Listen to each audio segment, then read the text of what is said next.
6 where they could have went ahead and ended up losing that one. So we know their backs are up against the wall. We know we're going to have stiff competition tonight, and this is our first region game, so our kids got to be ready to play. New quarterback coming in this year. How have you been on the offensive side? We've been good. You know, he's taken care of the football, not put us in bad situations, and we feel like if we can control the football and not have any turnovers, we're pretty good on offense. How about defensively? Defensively, we led by a shrine bowler, Jariel Jeffries, who's done a great job for us. Feel real good about our defensive line and our linebacking core, and secondary keeps getting better each week, so hopefully we round it into shape here at the right time. Coach, as always, thanks for your time and good luck this evening. Thank you very much. We'll continue with our pregame show here from Spartanburg in just a moment.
Now, My 40 Sports presents Bojangles Friday Night Rivals, the Gaffney Indians versus the Spartanburg Vikings.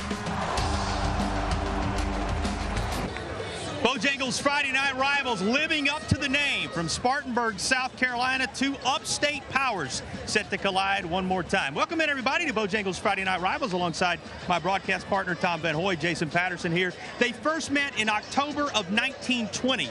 They have well over 20 state championships between them. When these two teams collide, Tom, it's always something special. Well, it really is, and it's a region game. It has a lot of importance here tonight. Motion's going to be one of the things we want to focus on here this evening. It's not about region championships for these two teams, although that's a part of the goal set. It's about state championships for these two. Tonight is a night you circle. Tonight is a night you highlight, because it's the type of game that can propel you to a memorable year. Well, it really can, and you need to get into the playoffs since it's a regional game, and we've already had one game that Spartanburg played, and this will be the first one tonight for Gaffney. High-powered offense for Gaffney, big-time defense for Spartanburg. Tonight they collide again.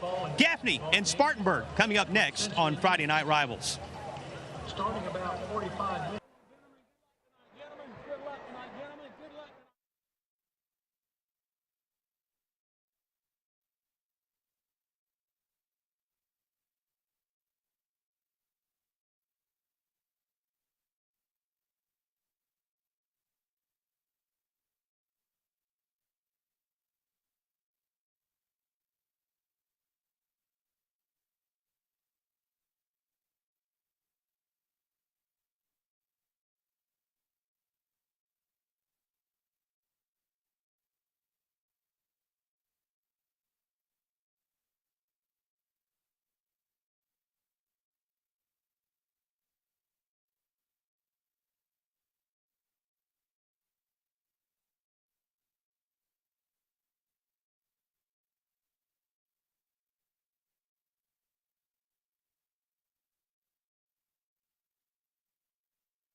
The 108th meeting, dating all the way back to 1920, as the Spartanburg Vikings are set to take the field, welcoming in the Gaffney Indians. And it is our pleasure to welcome you in, all joining us from across this sweet land of liberty. A South Carolina welcome to you, as these two South Carolina former state champions and annual powers are set to do battle one more time. Tom Van Hoy is alongside Jason Patterson here. You will hear from Nelson a little bit later on, and for our entire crew working hard for you here in the upstate of South Carolina and beyond, thank you for giving us the joy and pleasure of walking you through tonight's primetime battle in the upstate. Tom, let's go ahead and take a look at our Spartanburg Chrysler Dodge Jeep Ram keys to the game. What's it come down to for the visiting Indians? Well, Gaffney has to come in here and play with emotion. They're on the road. Their defense wants to create havoc. Dual threat quarterback for Spartanburg, and Spartanburg just needs to execute. They've turned the ball over a couple of different times last week, particularly against Burns late, and then they want to pressure the quarterback for Gaffney to not get him in some uncomfortable situations.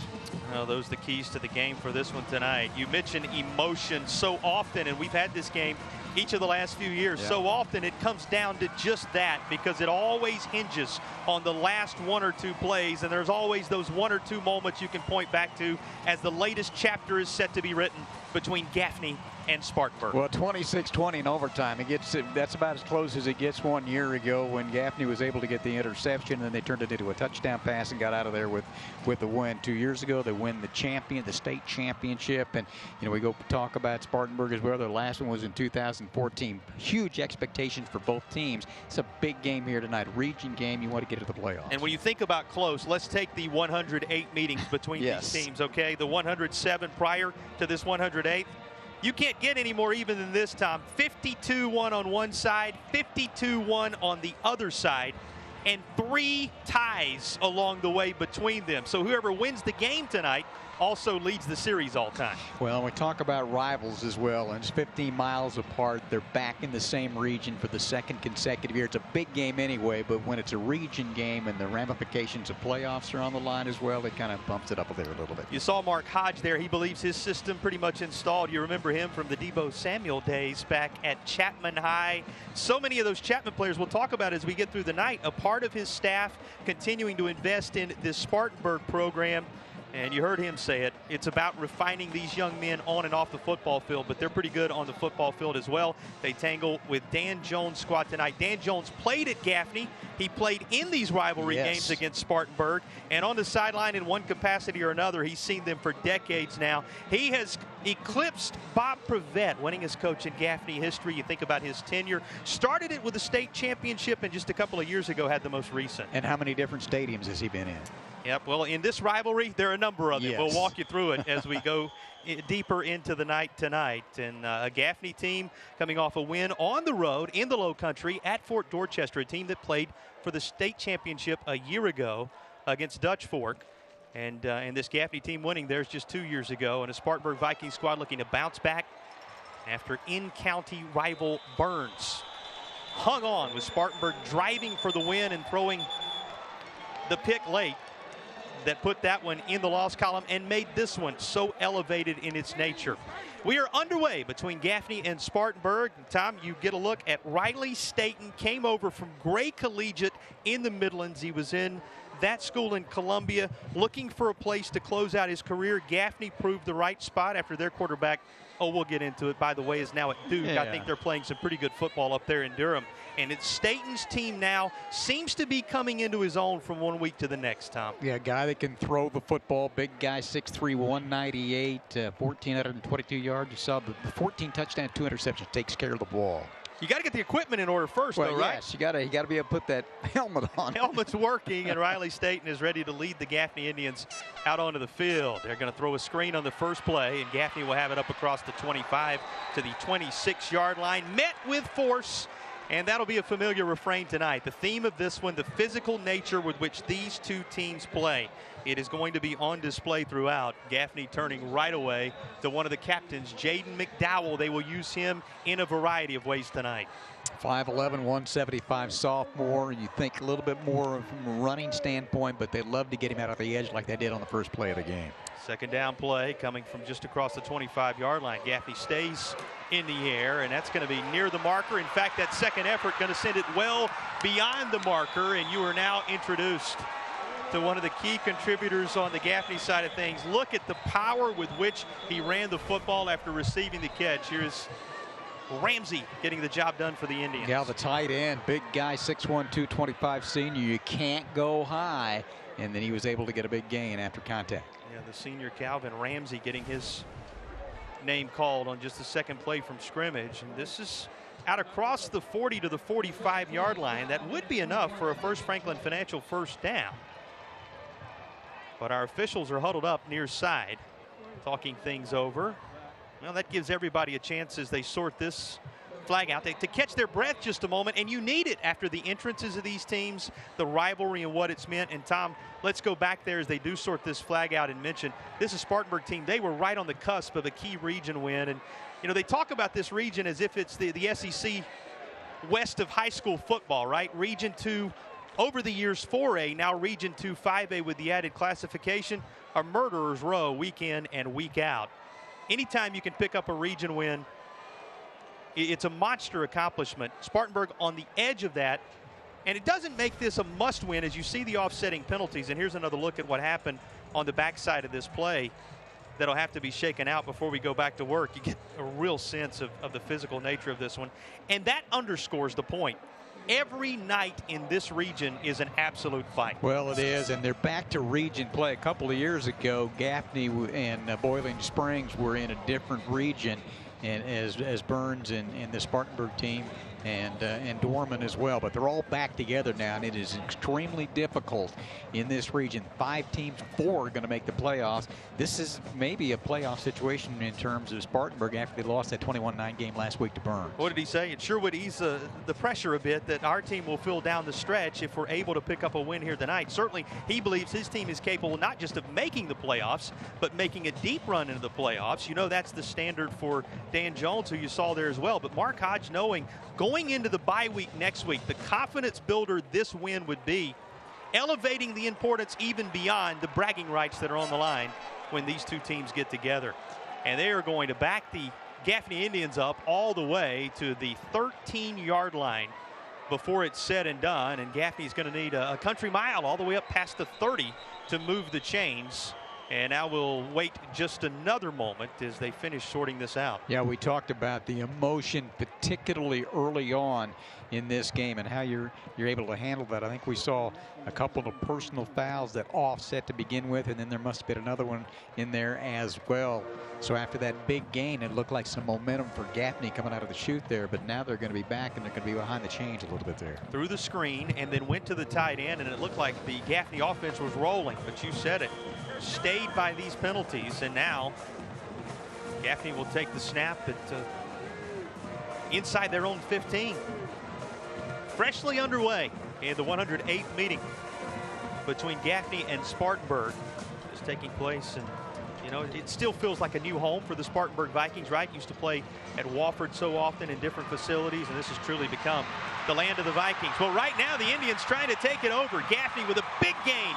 They'll have that country mile they needed and a whole lot more into Spartanburg territory.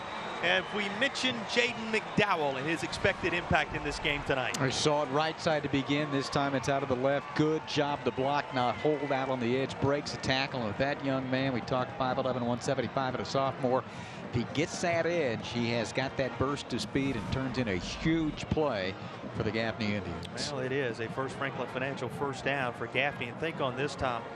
He's listed on the depth chart as a running back. You're already seeing the other ways that he can provide the impact for Gaffney. They have a stable of backs. Both these teams, you're going to get acquainted with a number of different playmakers tonight on each side of it. In fact, let's go ahead and give you a glance at the offensive starters for Gaffney. Here's the starting lineup for the visiting Indians. We've already seen McDowell, the 5'11", 175-pound sophomore, and the tight end as well with Ramsey.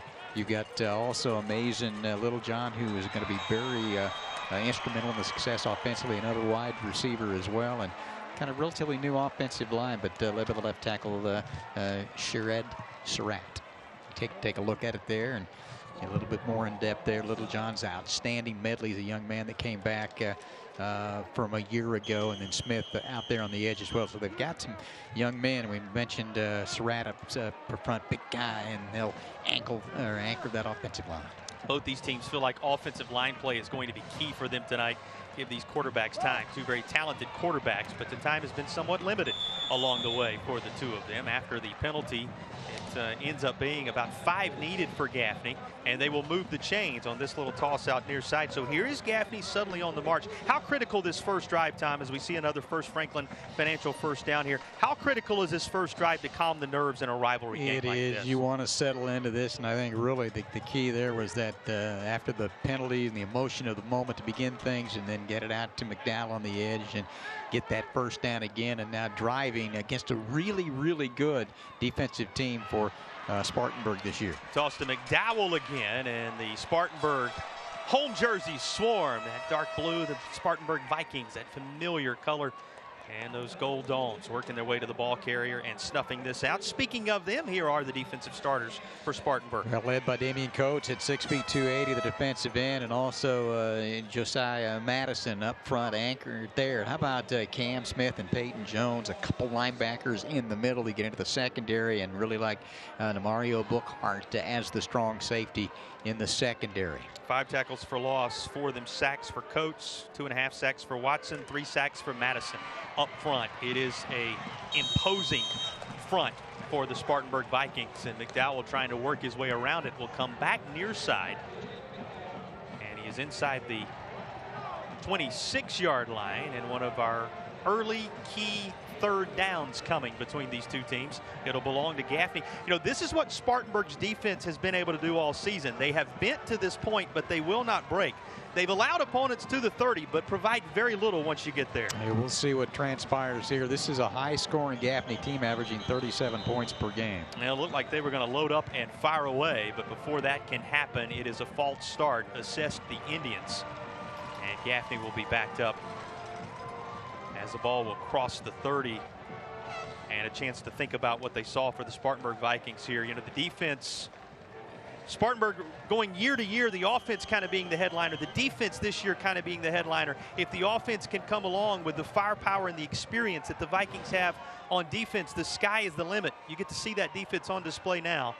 Gaffney have a little further to go on 3rd and 7. They'll try to get pressure on the QB. There is a man open, but it's going to be out of the reach of the intended target, Drew Medley, on the far side, and incomplete, though there is again a flag down. So a first drive for Gaffney littered with laundry from the get-go. Really, we had those offsetting personal foul penalties, and you see Drew Medley working his way back there to try to find out what the call is, and they're looking over to that Gaffney sideline to see if they want to take the penalty, it would seem. So we await official word.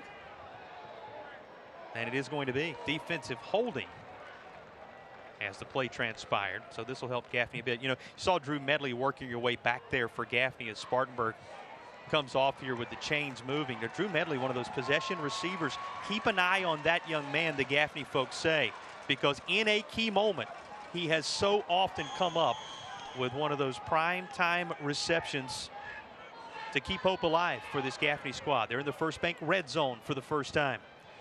And a little screen play set up.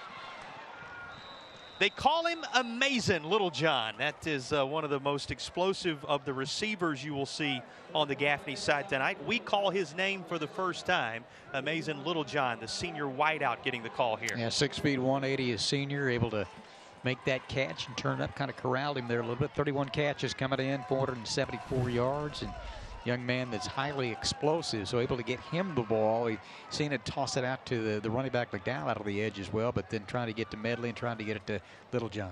Riley State going to hand it off on 2nd down, and the ball carrier is met.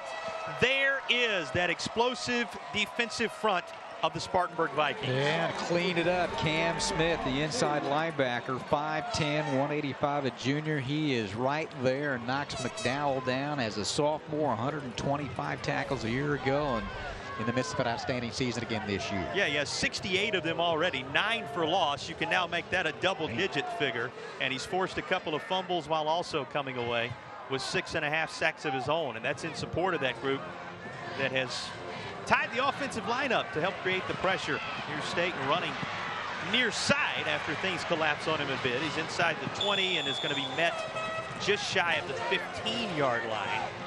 And a 4th down coming for Gaffney from just outside the 15. Caleb Williams comes up and eventually makes the tackle, and that's a situation where and doesn't want to run that much. Only 28 carries for 25 yards this year, more of a pocket passer, but flushed him out, and Williams able to clean up on the backside. First drive for Gaffney hinging on this 4th down play. As Riley Staten takes the snap. And zips this in behind his target. That is going to be picked off. It would have been Spartanburg football either way. Are they going to say this is intercepted or incomplete? It looks like they're going to eventually rule this incomplete. It was of little consequence, as without a conversion on that 4th down, Gaffney will turn it over to Spartanburg on downs. First look at the Vikings offensively when you return to Spartanburg.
Bojangles is a proud sponsor of Friday Night Rivals. It's not just football season, it's tailgate season. Head to Bojangles and order your tailgate box today. And tailgate like a legend. It's Bo time.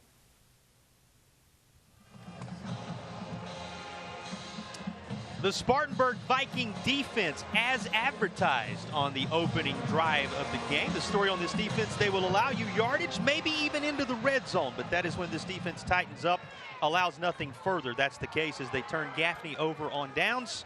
And now a glance at the Spartanburg offense under the direction of T.J. Johnson, who is the leading passer and the leading rusher on this offense. Yeah, dual threat quarterback has to step in there. Heem Jeter from a year ago, and young man that has a background as a quarterback, and we visited with Coach Hodge and some tweaks with the offense compared to what it was 1 year ago. As a quarterback that fits more the original offense that he ran at Chapman. Of course, Mark Hodge leading Chapman to those state championships, and what a history both at Spartanburg when he was here with Doc Davis, a name that means so much in this area and beyond.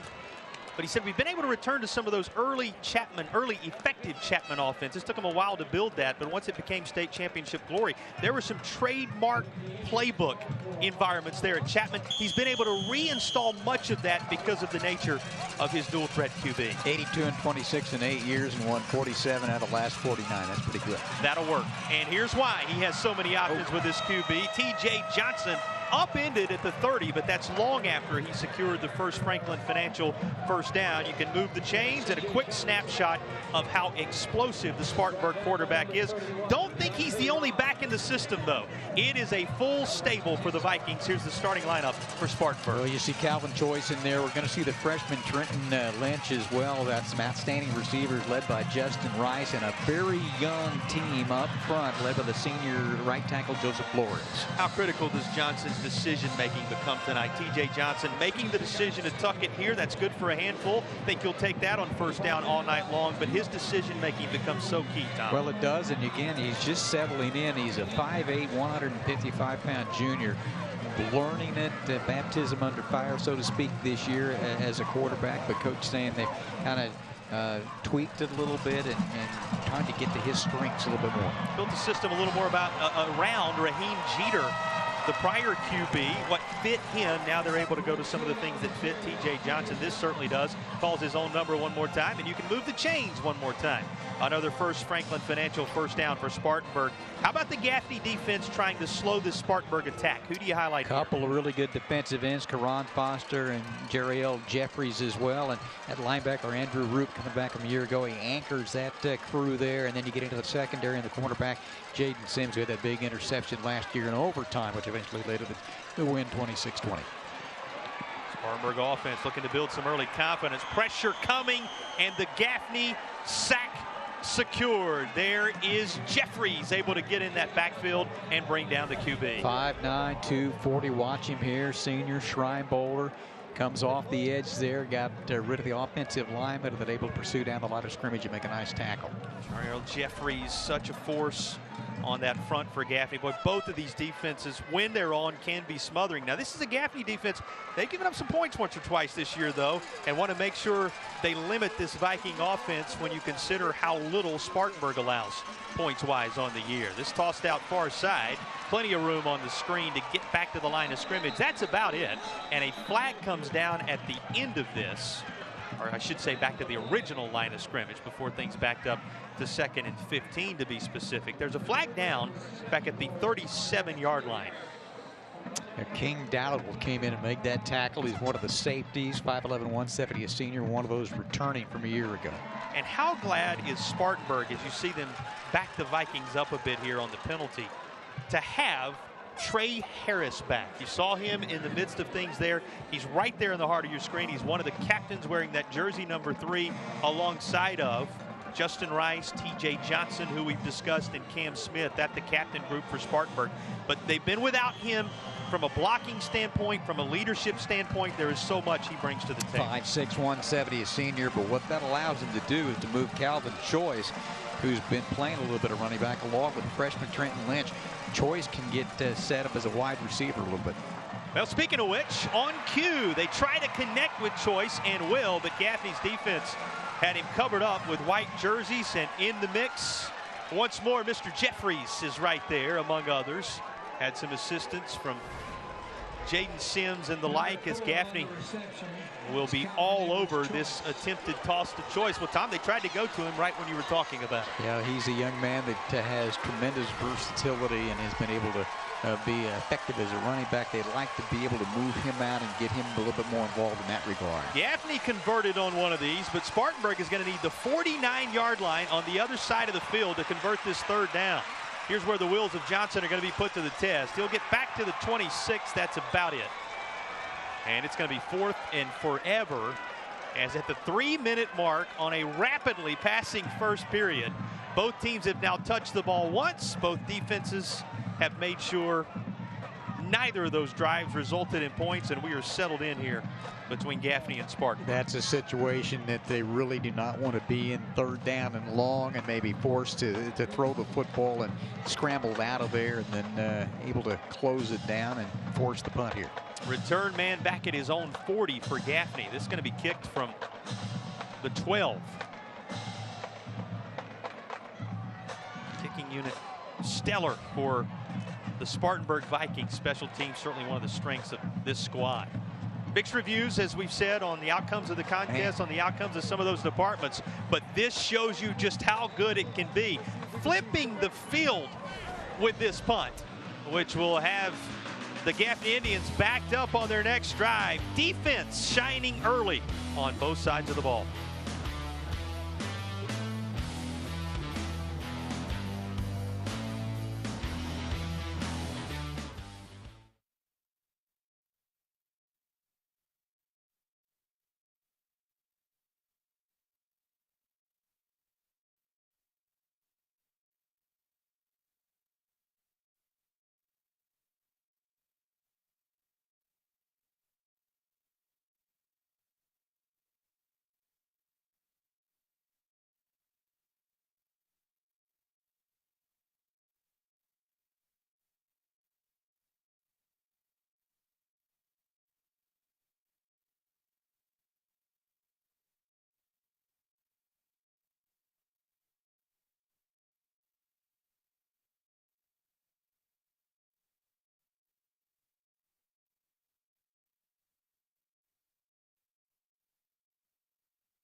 Don't let game night dinner get you stressed. Stop by Ingles for great choices from the Ingles Deli. Rotisserie chicken, fresh made salads, a delicious hot bar and sub bar.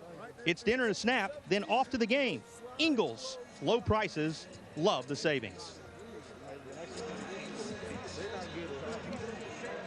Defense, and of course you have to throw special teams in there. Quite the kicker, and Will Love. You know, they talk about his range from a kicking standpoint and that he has about 55 yards in his leg. Well, he had nearly 60 on this punt. 57 yards where they're placing that last punt, and it looked like Gaffney may have field position up near midfield. Instead, the Gaffney Indians are going to be backed up inside their 20-yard line to start the drive. A lot goes into that. Kicked it to the sideline, didn't just boom it deep, go back, maybe get it and bring it up the field. Had to chase that way, and you know, probably a pretty good decision because it's an oblong ball. You don't know which way it's going to bounce. Could deflect off, let it go, and it happened to kick about another 15 yards. His brother was pretty good too, right? John. First down play, second drive of the game for Gaffney. The last one stalling inside the Spartanburg red zone. And here's Staten, and he'll fire away on first down.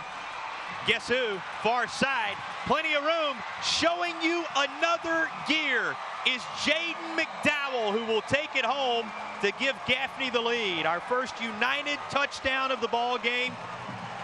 An 81-yard strike from Riley Staten to Jaden McDowell, and it's Gaffney first. Got it blocked out on the edge as well. You worry about holding, things like that, and then a broken tackle. And they have made a concentrated effort to get that young man the ball early. We saw him, I think, receive about 4 of them first possession that they had, and to get it out there, and that just shows you what he can do in the open field. And if you don't make that tackle, this is what's going to happen. There he goes. And then a nice job by Littlejohn out on the edge as well. Well, they seem to like the fact they were backed up a little bit there at the start of that drive. Gaffney, an explosive play. And that's one of the things in talking to different coaches around the region, Tom, and in talking to people around both of these programs.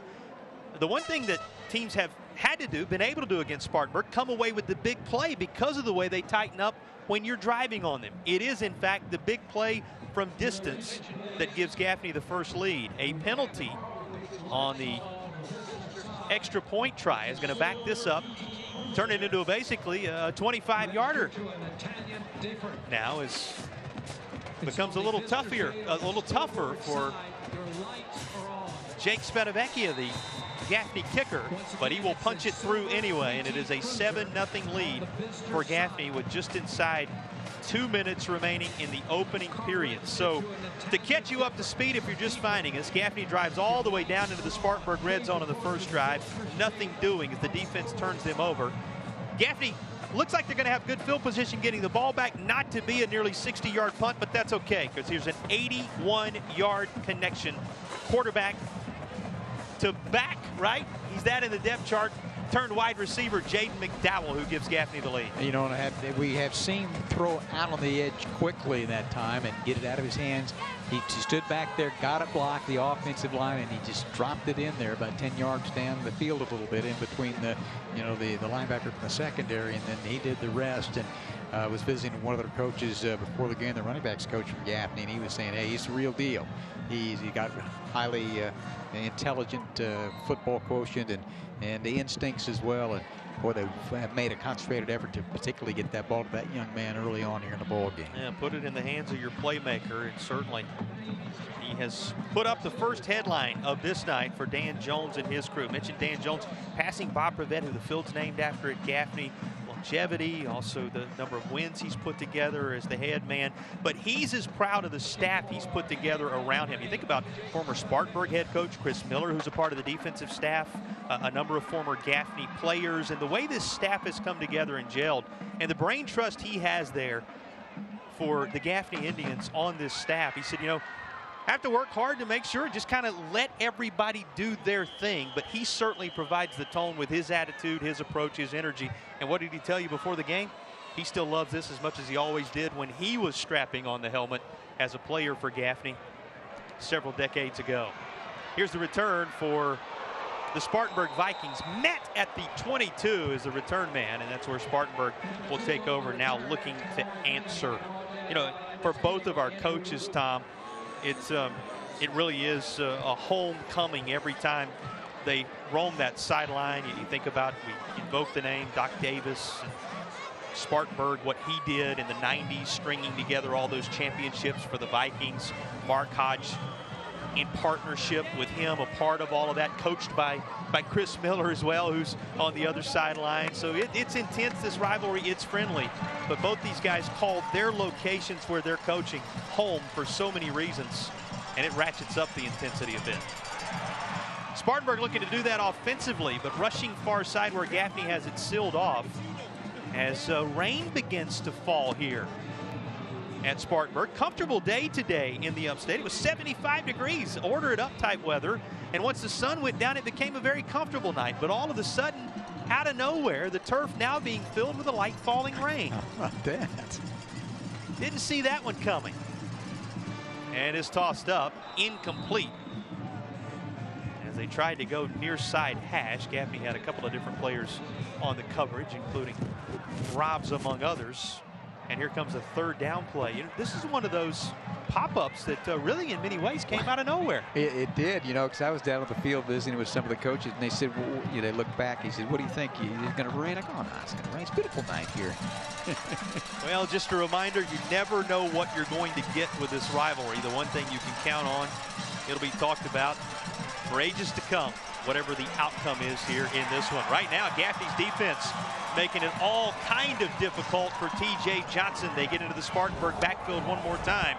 And we have called his name more than once in this one. We'll have to continue to do so, no doubt, as the night goes along. And that's Jeffries back there helping get the job done again. He was not alone, though, Tom. I tell you, he's a disruptive force we've seen very early on, and had to make that decision quickly and turned it upfield and right there to make that tackle with some help from his teammates. And you can see another flag is down. And it's going to go against Gaffney. So after the visitors had apparently put a halt to things, a penalty for unsportsmanlike is going to be marched off. Well, mentioned the intensity of this rivalry.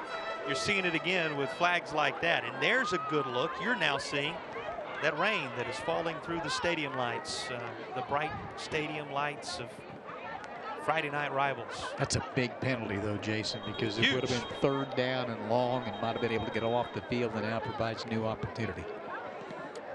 Timeout is being called for now with 1:11 remaining in the opening quarter. Both teams going to get to go to their respective sidelines and talk things over just a bit. Yeah, Tom, they started playing this one on October the 29th, 1920. That was a 26-6 win for Gaffney over Spartanburg. We told you about the 26-20 win in the last meeting that came right down to the wire. 100+ meetings, more than a century that they've been playing this game. And for fans who may have missed it when we talked about it earlier, both teams have won an even 52 with the 3 draws. So you're going for bragging rights tonight. You're going to keep the region hopes in the pursuit of the state championship alive and running on all cylinders. And you're also going to come away with tonight, somebody, one side or the other, with the all-time lead in a series that dates back over 100 years. I mean, that's a remarkable statistic you see on the screen there. And the other part about that is, Jason, that when you take a look at all of the points that have been scored, and it basically is Gaffney has averaged 19 and Spartanburg has averaged 18. It's been that close over 107 meetings. Just amazing. And then you stack up all the state championships that are visible on both scoreboards, right? So 18 for Gaffney, right? Yep. And 6 for Spartanburg. Gaffney's also finished second 14 times, and Spartanburg has finished second 12 times. That's pretty good. Let that sink in just a moment. And we talk about the power of this region. There was a time in South Carolina where they would cross bracket between the upstate and the lower state. And so often it would be 2 upstate teams like these going head to head for the state championship in those days. That's how powerful this region has been year after year. More flags come flying in here as Gaffney bounces out following the result of the play, knowing what the result of the activity prior to the flag was. But here comes another, and you see the arrival and the nature of it for Jaden Sims. Trying to get that little bubble screen inside, and Sims, we've talked about his ability last year with the INT, 5'10", 170, returning starter from a year ago, a junior. A lot of flags here, a lot of emotion early on as we're almost near the end of the first quarter of play, and that can become a factor, particularly early on here in the ball game. Both teams emotionally charged as this one begins. Well, one less. They're going to wave this one off, it would seem, but you're right. It has been one of the emerging storylines of this game.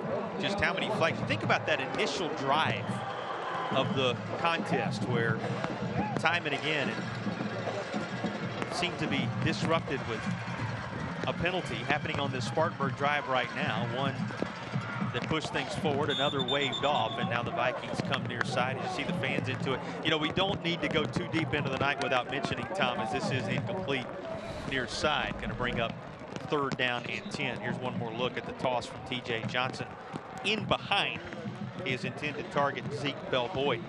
Great crowd on both sides again tonight. Gaffney filling up the far side for the most part, and the Spartanburg fans maybe not able to tell it as much as you could right at the start of the game because they're all scurrying for shelter with the raindrops that are falling. But both these fan bases have turned out well, as they always do. Here's the 3rd and 10 play, sitting down in the middle of that Gaffney defense and into Gaffney territory. They're going to place it just across the 50-yard line. There's that connection with Calvin Choice. Tell you, another nice pass this time, and this sets back the offensive line. It's new. We told you about that this year for a new offensive line. A chance to throw it and dropped it in there. That's a nice throw and catch as Choice able to come up with that one. That's another big conversion there, as it looked like Spartanburg was going to have to punt the football away. That was his 6th catch of the year. Also has 250+ rushing yards and 4 touchdowns on the ground as Choice for Spartanburg. They keep it on the ground this time. Going to be given to Trey Harris. Boy, how important, as we talked about, to have Harris back. Not necessarily from the scoring standpoint. Yes, he does some positive things on the ground for this team with 23 carries plus now on the year. But his leadership ability, and they talk about the way he blocks for this squad on key Spartanburg possessions. Trey Harris, a big part of the game plan tonight. 1 quarter having passed us by, and 1 touchdown is on the board. It was an 81-yard connection from Gaffney quarterback Riley Staten to Jaden McDowell, and it's the difference as we head into quarter number 2 and the rain in Spartanburg.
Well, a little bit fittingly here at the Viking Valhalla, as they call it, the new home of the Spartanburg Vikings. New in terms of the last several years. There's a bit of rain falling, but the Vikings like that, right? No worries there for a Spartanburg team that has welcomed Gaffney in tonight. A lot of passion involved in this one. In fact, if you were put to bed with stories of Fuller, Tallison, Stephen Davis are on the other side. Little John Boy, Sidney Rice on down the line. This is your rivalry.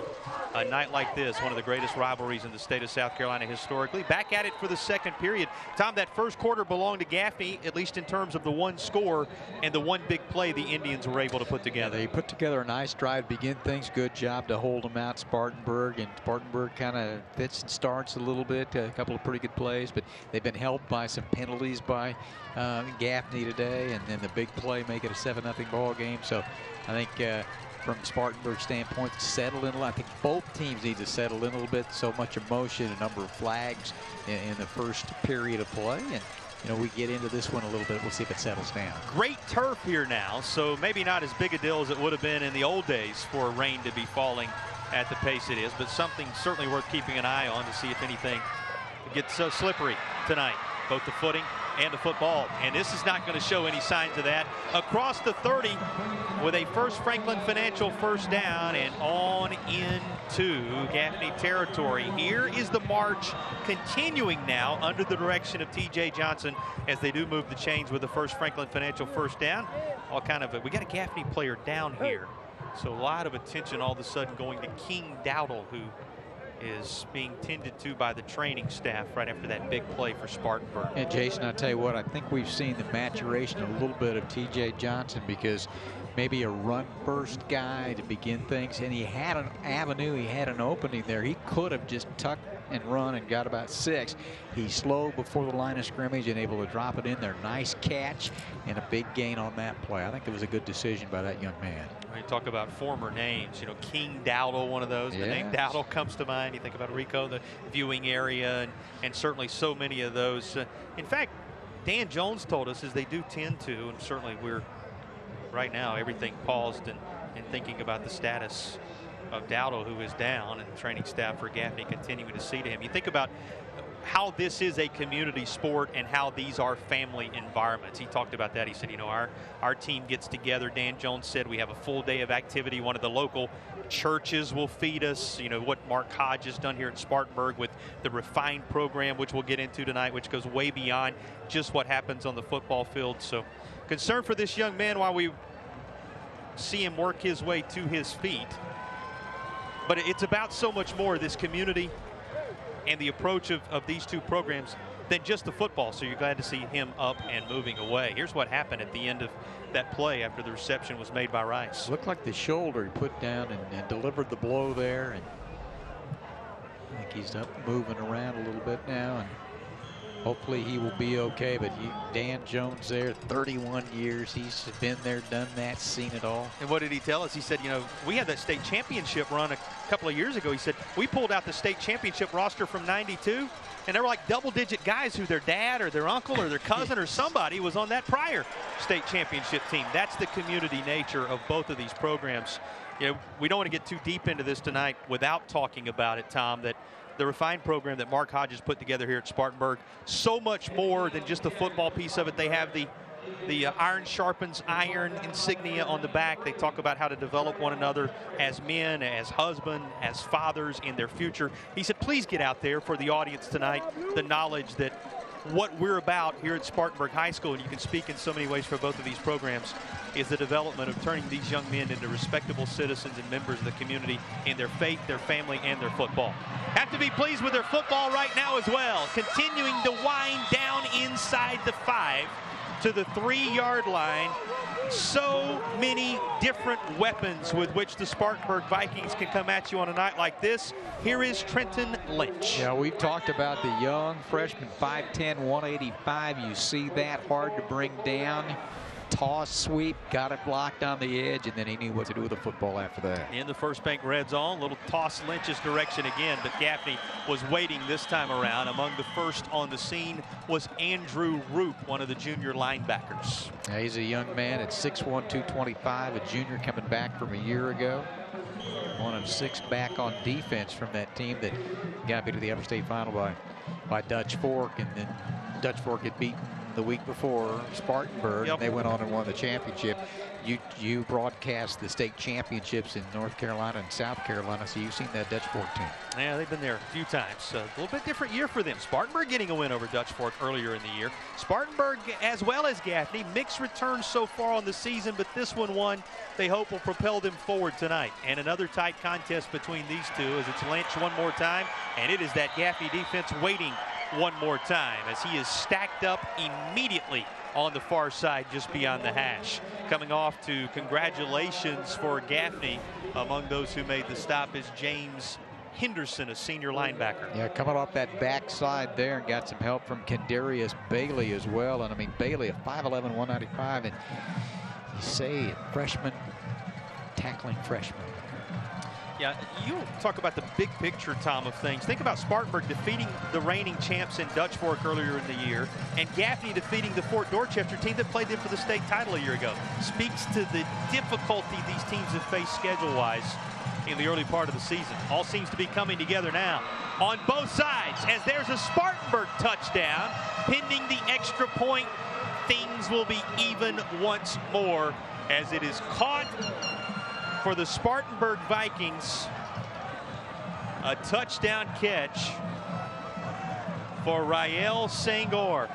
A united touchdown for Spartanburg. Well drawn up for the Vikings. I'd say a nice throw there too. And I mean, it's got to be right there, just a very small window before contact made. But Sangor's a guy coming back from a year ago and set back through that ball, and you know, in the rain, able to make that catch, and extra point away from getting it tied. And Sangor said, "You saw my spot, right? You see him point? Yeah. You saw where I had my foot in there." Yes, they saw it. Yes, it counts, as the extra point does off the foot of Will Love as well.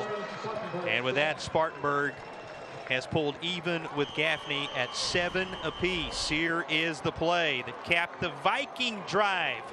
Both teams now on the board in one of the premier rivalry matchups in the Carolinas.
Friday Night Rivals is brought to you in part by Carolina Furniture Concepts. Over $5 million of furniture in stock, ready to deliver to you.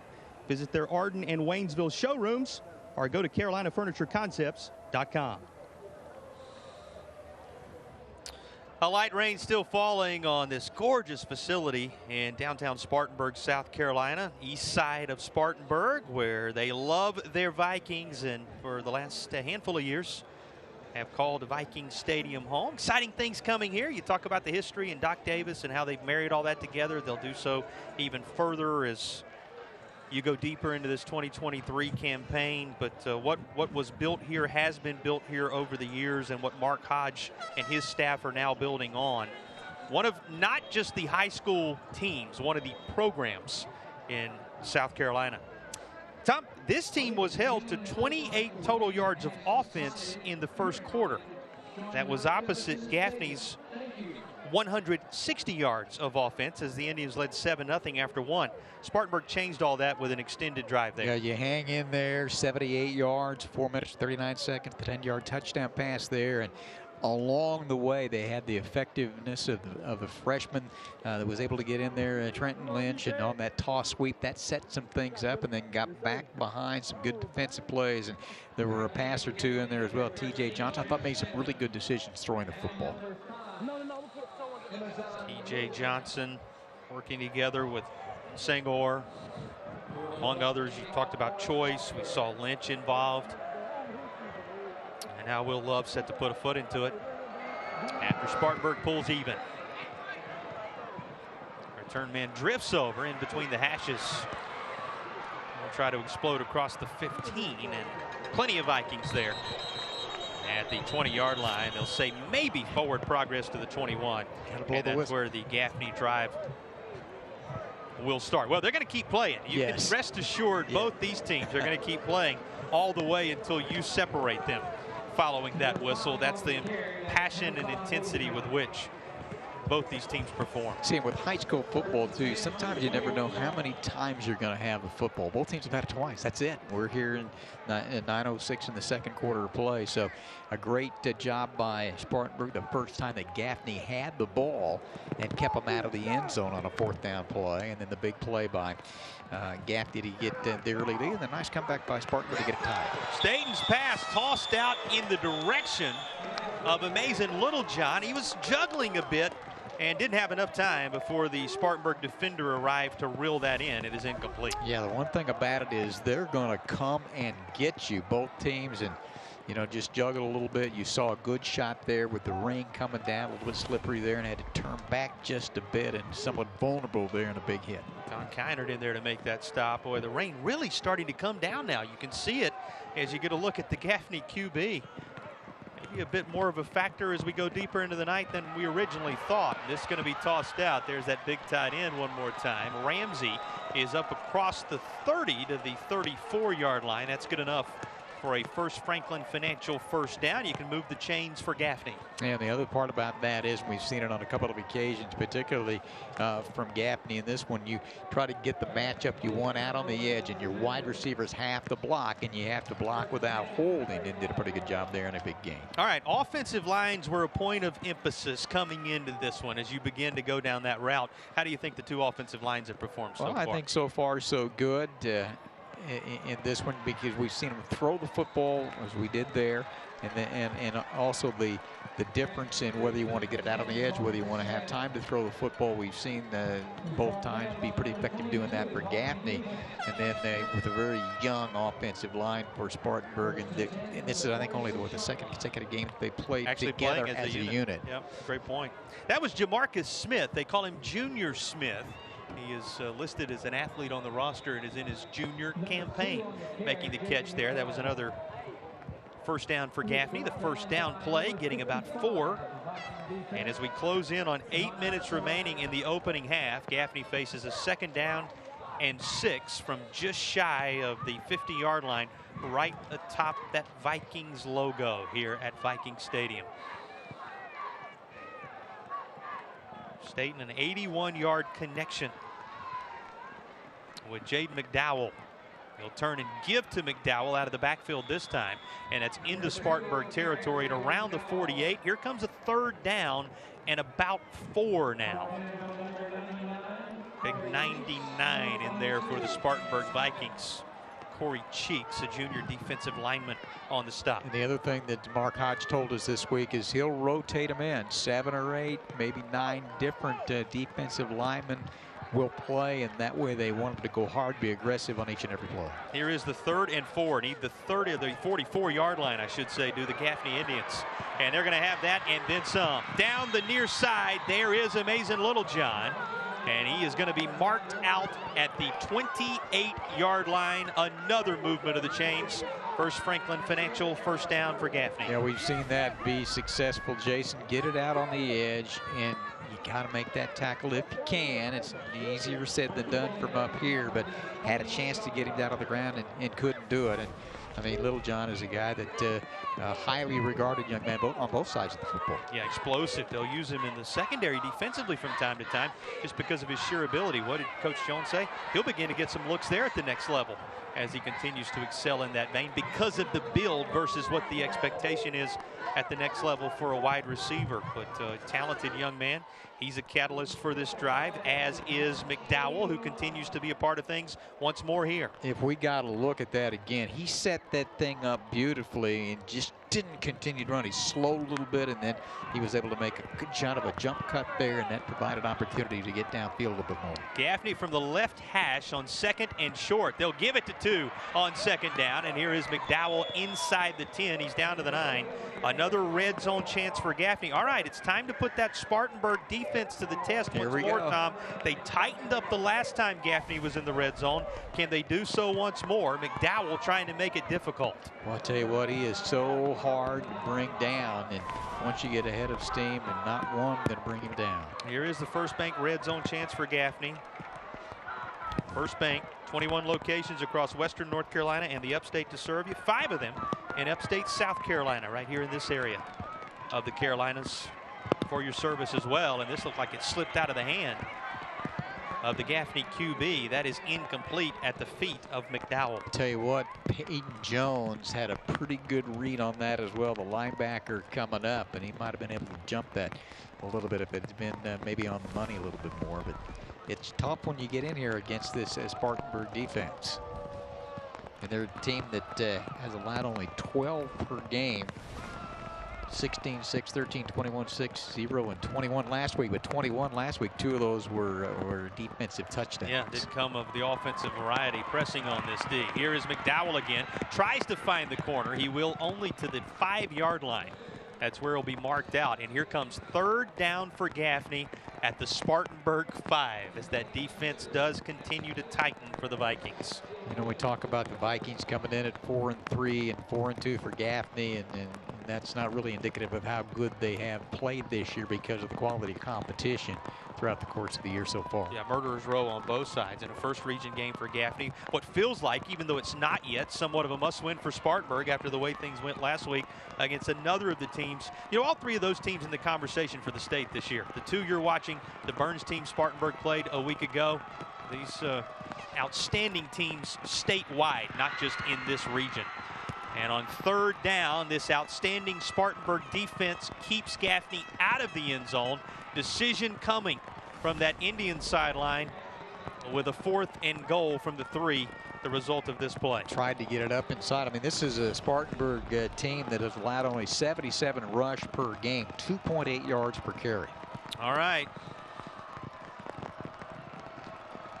4th down, and Gaffney's offensive personnel staying out there.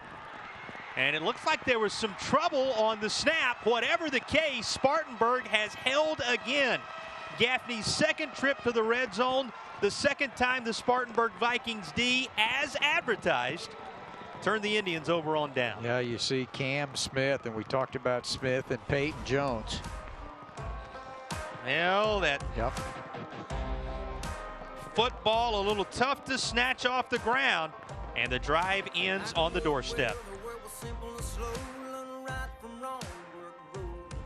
There was never plan B, just a path I'm taking.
Well, we give you the nth degree orthodontics smile cam. The rain, no worry, right? If you're out here on a Friday night enjoying a rivalry like this and fans really turning out on both sides and all smiles in this 7-7 contest between Gaffney and Spartanburg.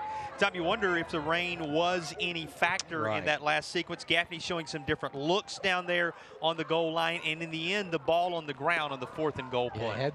Defensive end Jeffries in there, 93, who's been such a factor on the defensive side, and McDowell trying to get that direct snap if possible, and you see it kind of rolling back there a little bit. I don't know if it was a problem with getting a hold of the football or what, but you know what, this Spartanburg defense is resilient. Yep, through the first 2 drives in which Gaffney has ventured onto the Spartanburg side of the field, the Vikings have allowed nothing. The touchdown for Gaffney coming from 80+ yards away. So here's Spartanburg, feet in his own end zone as he takes the snap for T.J. Johnson, and Spartanburg looking to take a deep look up near midfield, and that is batted away at the 40 as the Vikings looked for a connection with Justin Rice. You know, that was a strong connection for Spartanburg earlier in the game, but Gaffney had this covered up pretty nicely. I tell you what, I like the call, though, and a good job to cover. Preston Ellis was in there as well, and almost dropped it in there, but I thought a pretty good call there just to take a shot downfield. And I mean, this is a big defensive stand for Gaffney. If they can hold here, they're going to get the ball back with outstanding field position as we approach 5 minutes to the first half. Yeah, barring another one of those 60-yard Will Love kicks, right? With, what he was able to do a little earlier in the contest. But it is a great point, an important moment for Gaffney to try and get the ball back with decent field position. Here comes 3rd down. You know, Justin Rice, we didn't talk about it when he made the big catch earlier, Tom, but over 500 yards receiving and 3 touchdowns on the year for Justin Rice. Yeah, so he's been a tremendous piece of the puzzle in the wide receiving department for Spartanburg. Sengor got that touchdown catch. Kamari Cunningham. There are some young men that they do feel really good about from receiving standpoint, just kind of still developing a little bit as an offensive unit. And with Spartanburg this year, the question is, can the offensive unit develop enough to turn this in to a state title caliber team? I mean, that really is the area, and you know it's been the specialty over the years when you talk about some of those Chapman teams and the earlier Spartanburg teams for Mark Hodge and his staff. We'll see what this offense for Spartanburg can do in this moment on the other side of the break.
Well, we are 4.5 minutes away from the Asheville Chevy Show. At the half, you'll learn more about both these teams, both these schools. We'll have highlights, stats, all that, a whole lot more coming up for you as part of the Asheville Chevy Show at the half. Rain falling at Viking Stadium. Saw the officials working hard with the towels, right? Yes. Keep that football dry. Spartanburg backed up in their own territory at the 9-yard line after the defensive stop on Gaffney's goal-to-go scenario.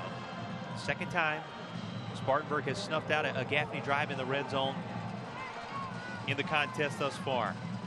4.5 to take for a spin, but a key 3rd down, and Spartanburg's going to keep the drive going. Here are the wheels of Johnson. T.J. Johnson picks it up himself. He'll move the chains up across the 20-yard line. I tell you, that's a nice call there. You think, you know, maybe 3rd down and 3, turn around and hand it off, but gave him the option to throw it or run it. You know, his ability, the leading rusher on the team at over 600 yards, and quick decision, I think, more than anything there. You just, and know where you need to get for the first down, and he did. That's a big play to keep the chains moving. Came in with 64 carries, 637 yards, and 6 touchdowns on the ground, averaging right at 90 yards per game.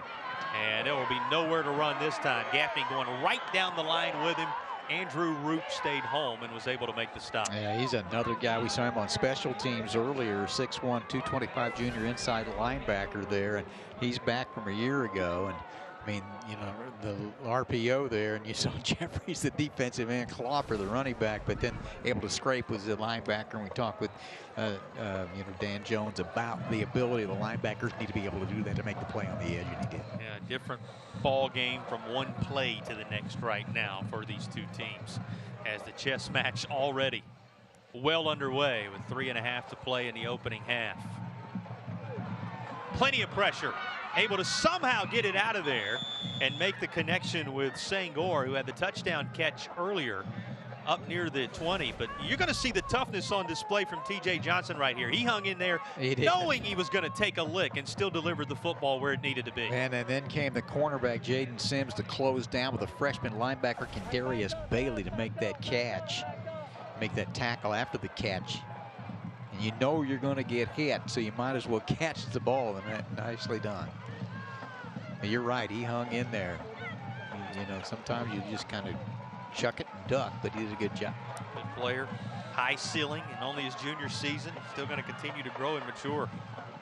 Toughness like that on display once more. Setting up the screen, and that screen looked to be blown up initially, and it saved enough time for the remainder of Gaffney's defense to get there. Boy, on the spot right away to keep that from turning into major yardage for Spartanburg. It is a positive gain, but the Vikings now face a 4th down and 7. Zion Ratchford has a chance to make a big play right there. Went up a little bit high, the 180-pound sophomore at 6'3", and able to turn it upfield. Nice job to keep it alive and turn it into a positive game rather than a negative. Well, it's going to be 4th down and 7 for Spartanburg from the 23-yard line. That's with 2:13 to play. So now you start thinking the possession to end the first half, perhaps, and how these teams want to handle the balance of the time. It has passed us by quickly, Tom Van Hoy. How important are possessions? And I told you at the outset with about 9 minutes to go, this is the 3rd possession of the game for Spartanburg. Gaffney's had it 3 times. Both teams have 1 touchdown, and Gaffney's had a couple of opportunities and turned it over on downs 2 other times. So you may not have the ball many times in this game, as we have seen that in evidence here in the first half of play.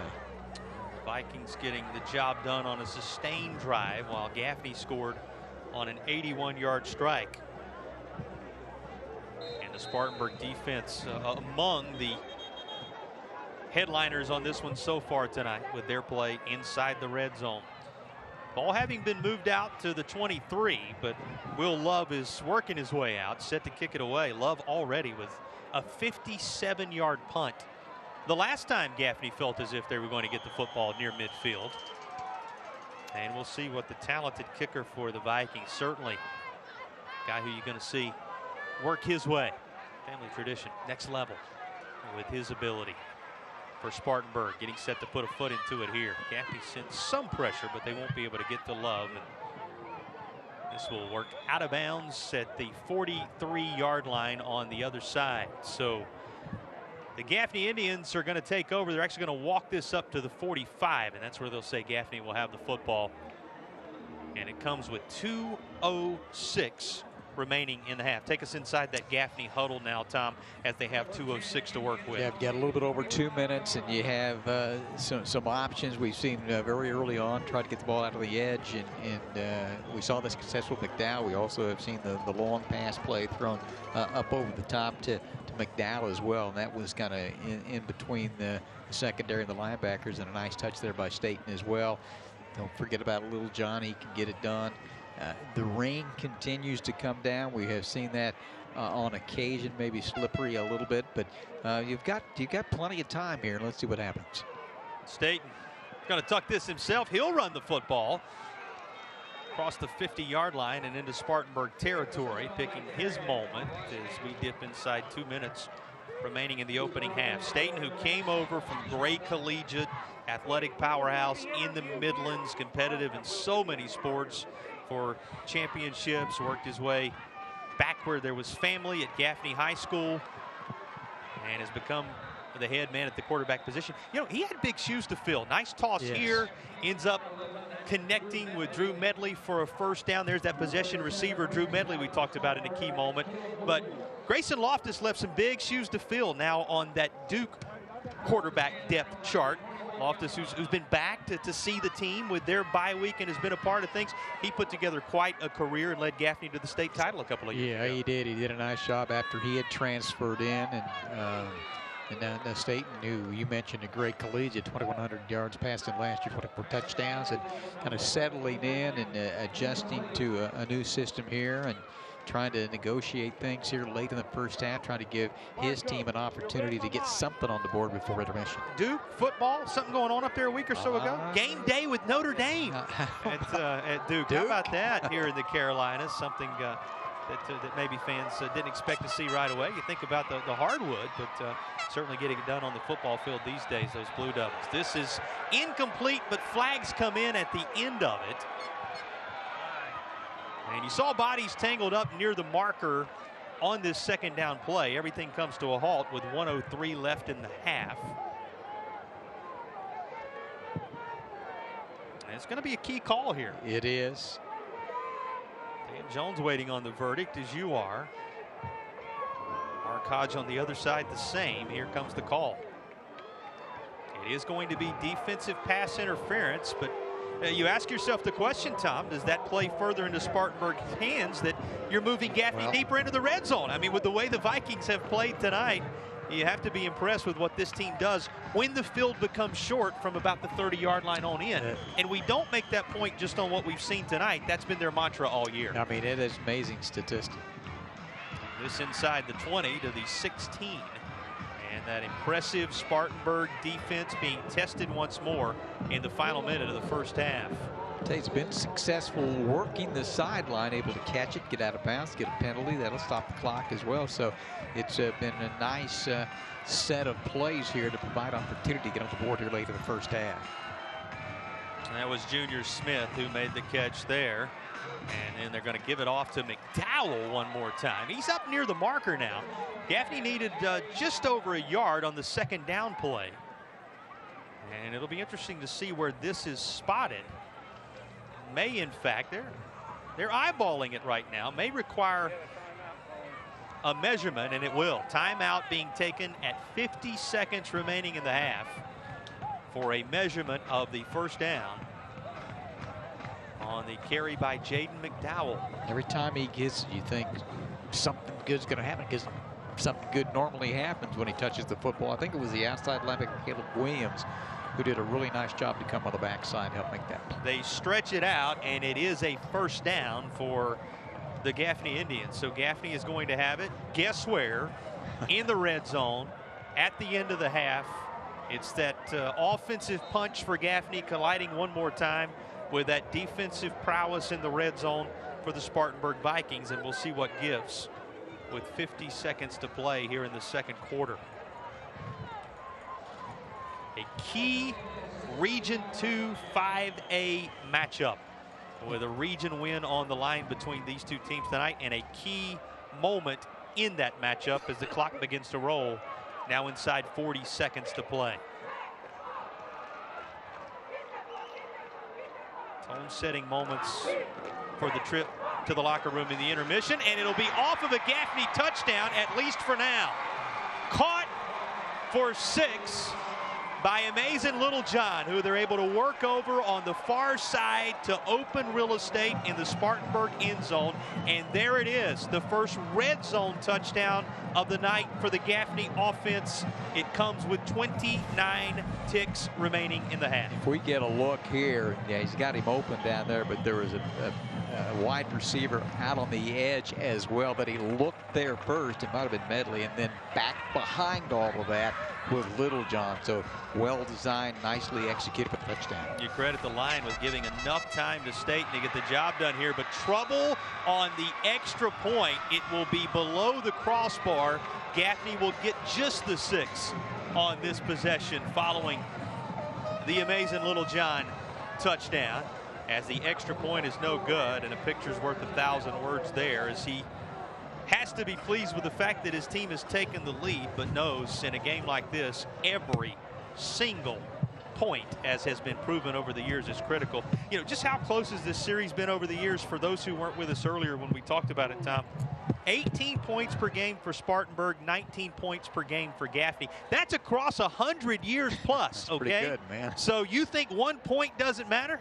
A missed extra point so often has been the decider in contests like this. We'll see how that plays out in the strategy for these two teams moving forward. But one thing for sure, Gaffney has to be pleased with the fact that they were able to punch it in on this Spartanburg defense in the red zone. Their defense got the stop they needed and got the ball in good field position, and they were successful first off with Staten running the ball, got about 8 or 9 yards, and then they were able to work the sideline effectively to get out of bounds and not have to use a timeout. And as they did a nice job to set that up to have an opportunity to score, which they did. And I guess it's apropos, his name's Amazing.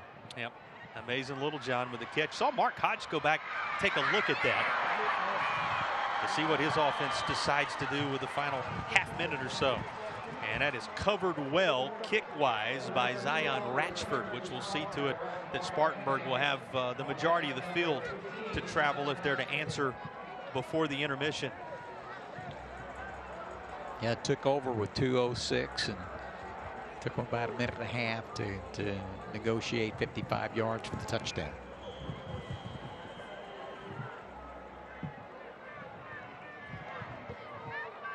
First touchdown for Gaffney Jaden McDowell's. The second, Amazing Little John's. Extra point, no good. The connection from T.J. Johnson to Sangor, responsible for Spartanburg's touchdown thus far. Now the Vikings go to work on the ground. How about the hurdling ability to move the chains? Let you know at the end of it on the carry by Trey Harris. He's back. We said it. It's not just the leadership skills, not just the blocking ability.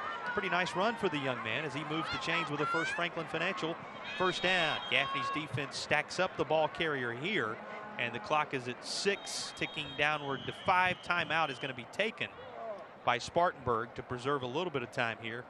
It'll stop with 5 seconds to play in the second quarter. Vikings working their way up toward midfield. Well, you got him. Might as well use him and take a shot here and maybe have a chance to move it down a little bit farther along the way. But, you know, one thing we talked with Coach Hodge about is when at Chapman they were so good at going quickly and getting to the line of scrimmage. We haven't seen a lot of that tonight.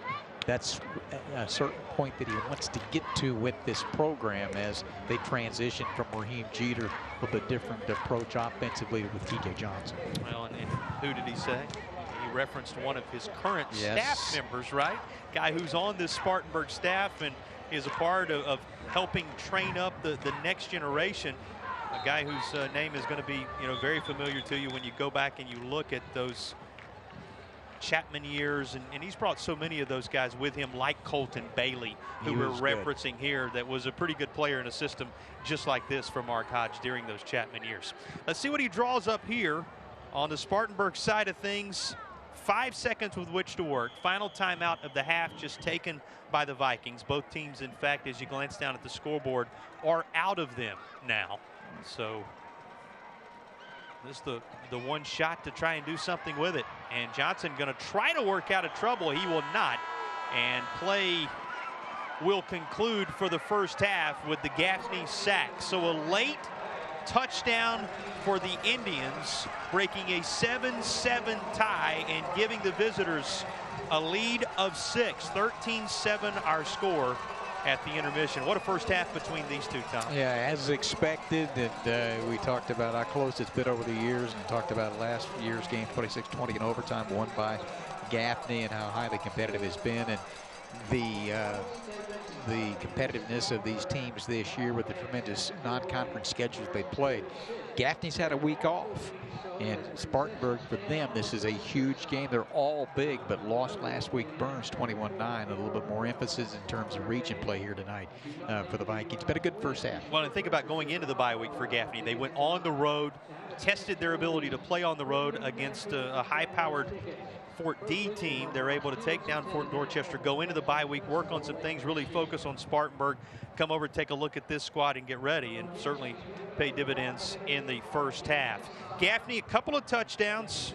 The first in the direction of Jaden McDowell, and the last touchdown of the half on either side. Amazing Littlejohn's catch in the red zone scenario, which gave Gaffney the 13-7 lead. Gaffney missing the extra point, but leading by those 6 points at the break. Let's check in field side, get the thoughts of Gaffney head coach Dan Jones on the Carolina Furniture Concepts Coach's Corner. Thanks, Tom. Thanks, Jason. This is the Coach's Corner, brought to you by Carolina Furniture Concepts. Well, Coach, as the old saying goes, defense does win championships. And I got to tell you, the first half of this game was dominated by the defense, really on both teams, if you think about it. You guys had some great stops up and down the field, including in the red zone as well. And you guys are on the board as well. You're up by a touchdown, too. What were your thoughts on the first half, Coach? Well, thoughts on the first half is I should have kicked a field goal down there on the 2-yard line. But, you know, we had a wet ball, and there's always something. But, you know, we could be up 9 right now had the coach made the right decision, but I kind of followed my heart and emotions and probably about 90% of the fans, so I did the wrong thing. Well, it does kind of beg the important question, Coach. What can we expect for the game plan for the second half of the game? Continue to do what we did in the first half. We've been able to move the ball. We got to continue to do that. I'd like to be able to run the ball a little more, but they're blitzing a lot, so we're having to get rid of the ball in a hurry, and, you know, it's kind of tough to run the ball when they got 7 coming at you. All right, Coach, good luck to you and your boys in the second half. Yes, sir. Back to you, Tom. Back to you, Jason. Well, 2 of the great candid coaches that we get to work with time and again. They're going to tell you exactly what they think. They're going to walk you through the good, the bad, and often the ugly in their mind. And he's going to carry his team to the locker room with a 13-7 lead, despite what he knows are opportunities that are out there. There will be opportunities for both these rivals in the moments ahead. Your opportunity, stick around for the Asheville Chevy Show right after the break.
Bojangles Friday Night Rivals Halftime, brought to you by Asheville Chevrolet.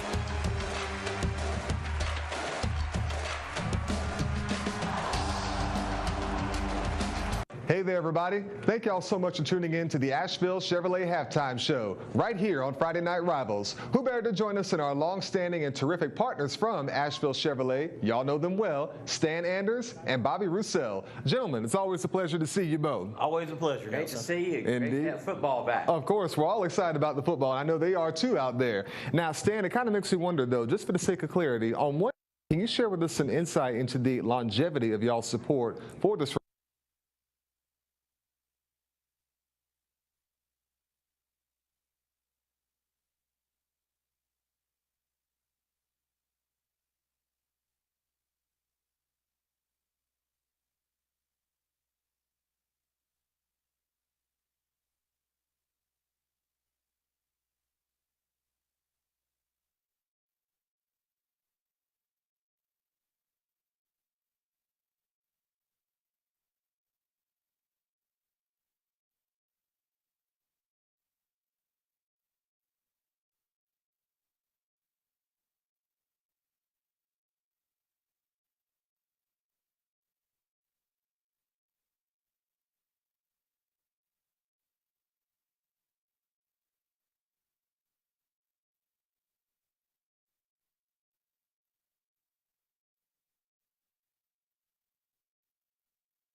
Hey there, everybody. Thank y'all so much for tuning in to the Asheville Chevrolet Halftime Show, right here on Friday Night Rivals. Who better to join us than our long-standing and terrific partners from Asheville Chevrolet? Y'all know them well, Stan Anders and Bobby Roussel. Gentlemen, it's always a pleasure to see you both. Always a pleasure. Great to see you. Indeed. Great to have football back. Of course, we're all excited about the football. I know they are too out there. Now, Stan, it kind of makes me wonder, though, just for the sake of clarity, on one hand, can you share with us some insight into the longevity of y'all's support for this remarkable program? But on the other hand, can you also share with us why?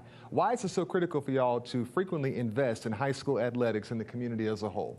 Well, we've been doing this from day one, and it's been over a decade that we've been involved, and we want to do that because it's a way to give back to the high school community. These players and cheerleaders and coaches, they want their families to be able to see them when they make a great play or see what kind of hard work that they've been doing. So we love this opportunity to give back.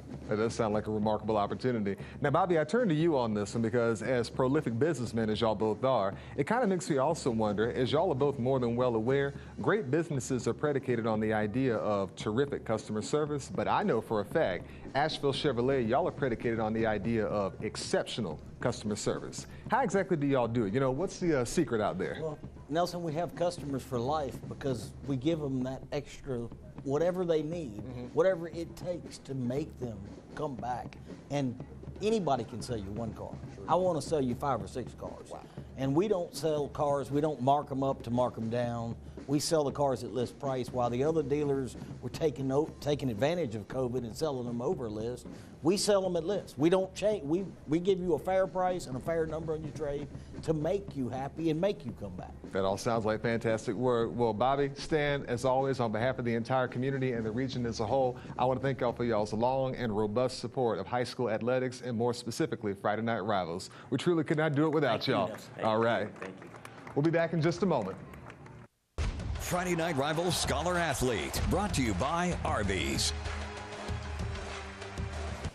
Welcome back to the Asheville Chevrolet Halftime Show. Well, folks, at this time, we want to take this opportunity to highlight our Arby's Scholar Athlete winner from Gaffney High School, Mr. Adam Richards. Now, for those who are unfamiliar, Adam has the highest GPA in the world. This young man is sitting on a sky-high GPA of a 5.0. He's made straight A's. He's a member of the National Honor Society, and you guessed it, he's also a member of the Beta Club, too. Adam's ultimate plans are to go off to school next year, play soccer, and ultimately take over the family business. Now, when it comes to the sport of soccer, for those who also don't know, Adam has played varsity soccer dating all the way back to the 9th grade. He's won the MVP award, and he was also all-region in both the 10th and 11th grade year. As a part of his community initiatives, despite his academic and athletic life, he still finds time to do Meals on Wheels several times a week, as well as volunteer with all the youth in his church. Adam is truly the epitome of an Arby's Scholar Athlete winner, and we're honored to highlight him here this evening. Congratulations, Adam. We'll be back in just a moment with more information.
Hey everybody, I'm Nelson Weston. Thank y'all so much for tuning in to Friday Night Rivals. Joining us today is our long-standing good friend all the way from Ingalls Markets, Melissa Leva.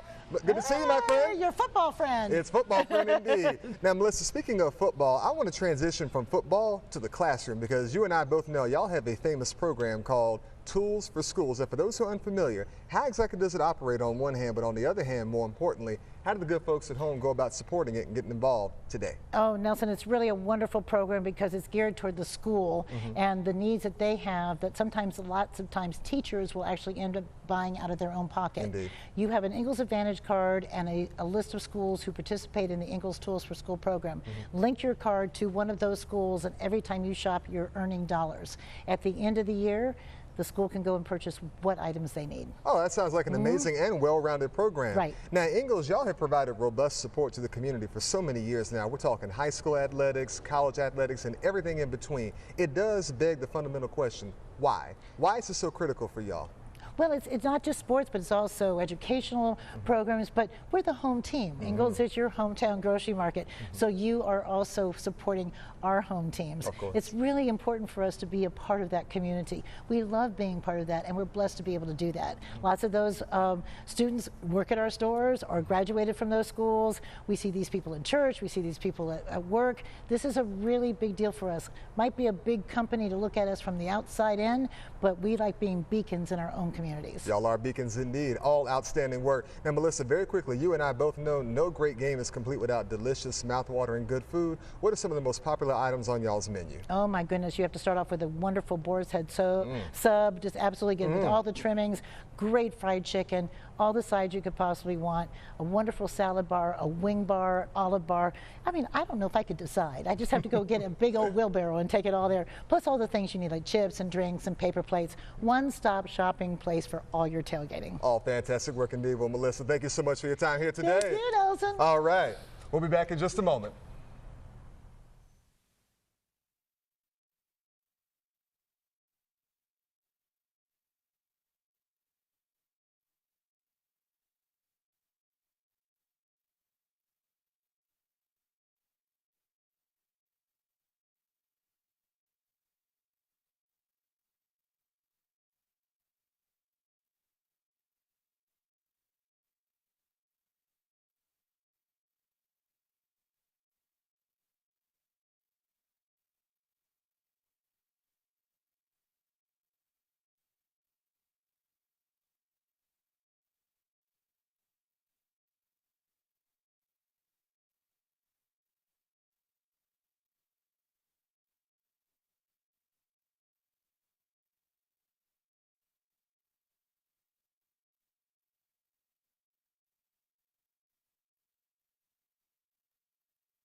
Well, the crowning of Camden Coleman. Congratulations to Camden Coleman, our newly announced homecoming queen here at Spartanburg High School. Among everything, all the football, all the festivities, homecoming taking place at halftime just a moment ago. Congratulations to all those who were involved in that. One half in the books. Time for the Carolina Furniture's Concepts Coaches Corner. Before we go back to action in the third, let's get the thoughts of Spartanburg head coach Mark Hodge.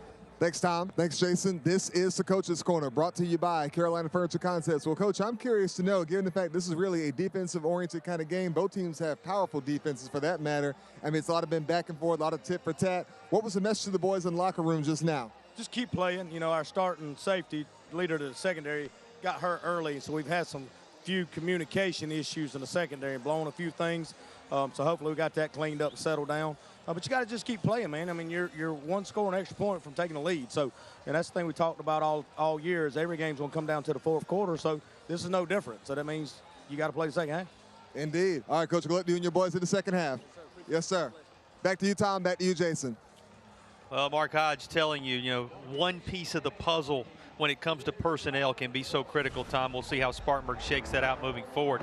We look back at some of the key moments of this first half. Both teams doing some positive things at times. Man, good defense. Jeffries early on was huge in that regard. And then here comes the first touchdown. Jaden McDowell out on the edge. He's able to go 81 yards for the touchdown, the first score of the game. After the red zone opportunity that Spartanburg turned aside, Gaffney scoring from distance. But the Vikings came powering back. Here's the freshman take it up inside the lynch, and you got a good gain inside the 5-yard line that set up the opportunity to throw it into the end zone. Sengor makes the catch for the touchdown. Rael Sengor, the lone Spartanburg touchdown reception of the night. And then Gaffney finally breaking through in the red zone in the closing moments. They turn to amazing Little John. Yeah, Riley State able to throw it there. Little John able to take it into the end zone for the touchdown to take the lead at half. Extra point was no good. Thus the Gaffney lead at 13-7 at the intermission in Spartanburg. Third quarter coming up between these century-plus rivals after the break.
When these teams met on the 7th of October 2022, the final separation was 6 points. 6 points. And as we get set to begin the third quarter, the separation just that. 13-7 is the lead that Dan Jones and the Gaffney Indians will take into the third period of action.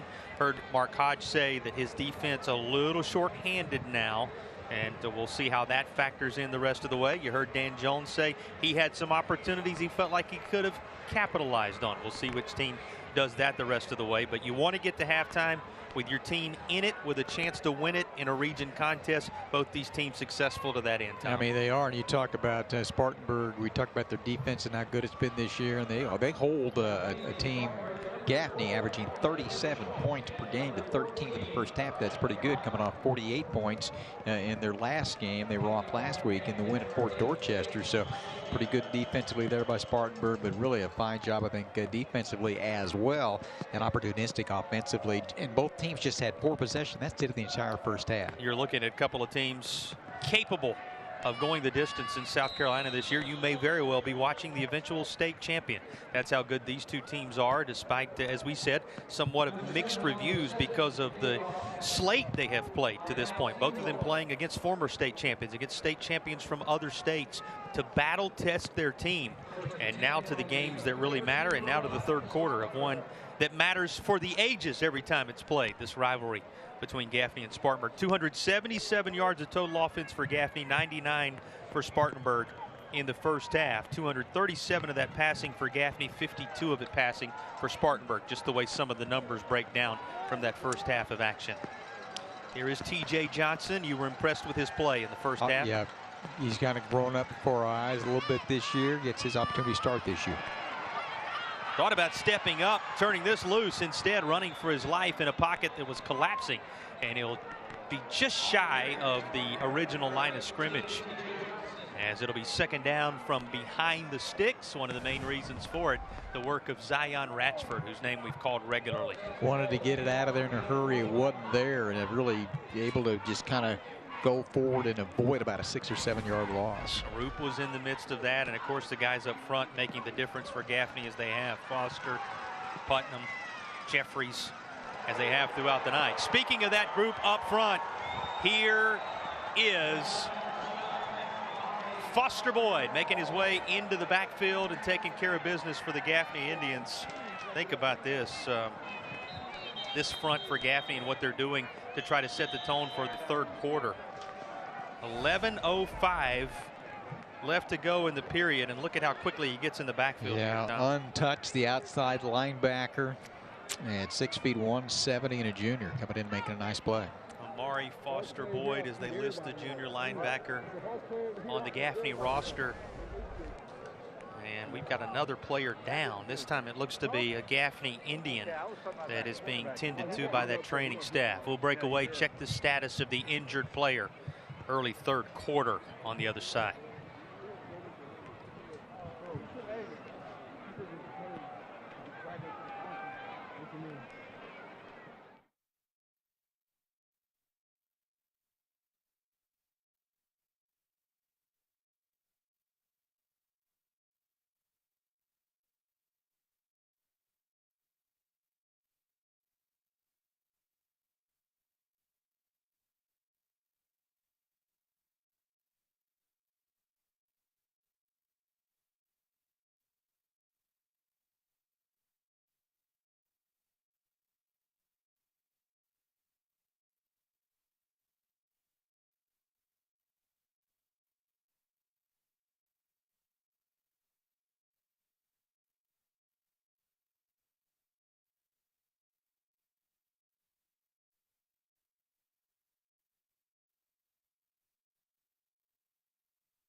Kendaris Bailey being helped off onto that Gaffney sideline, and you see the assistance he is receiving. Boy, some key defensive personnel in many ways really on both sides that have been at issue so far tonight. We saw Dowdle down a little bit earlier for Gaffney. Here on this occasion is Bailey being tended to. You certainly hope that all these key contributors on both sides can work back quickly, but the timeout being taken for the injury in the midst of this Spartanburg drive. Getting set to go back to it at third down, and it is going to be third down and 17, as the Vikings will need the 42-yard line to move the chains when we go back to work here, Tom. And you saw Johnson, the quarterback, he got hit hard that time as well, and on the backside there, and he was up a little bit gingerly on one of the legs there. So we'll see if that is an issue or a problem at all as he gets set to lead his team. Big third down play here. You're back behind the chains.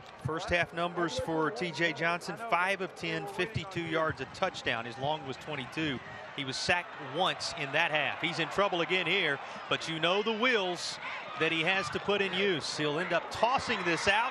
Has a wide open Justin Rice, and Rice is going to be up near midfield at the 43. There is a snapshot of just how TJ Johnson can make something out of nothing. Well, the other part about that too is, and you'll see and look at it again, is maneuverability there.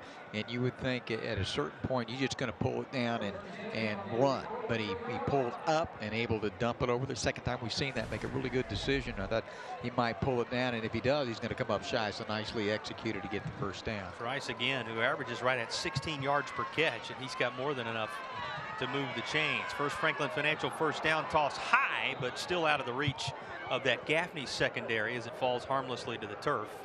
Second down coming after the incompletion. Trying to get it to Rice there and see what he can do. One of their leading receivers coming into the ball game here tonight. Just a little bit too high there. And man, that's in trapping too. If you catch that, you're going to get pumped pretty good. Second down and 10 for Spartanburg. Here's Choice, and he is stacked up before he can get back to the line of scrimmage. Maybe just back to the line of scrimmage. That is all, depending on where they spot the forward progress for Calvin Edwards Choice. Calvin Choice's numbers on the year: 43 for 259, 4 touchdowns. He's also caught 5 passes, up over 30 yards on the season for the Vikings as well. One of the juniors in the offensive alignment and attack for Spartanburg. They got trips up toward the top of this package do the Vikings. And traffic being directed by TJ Johnson.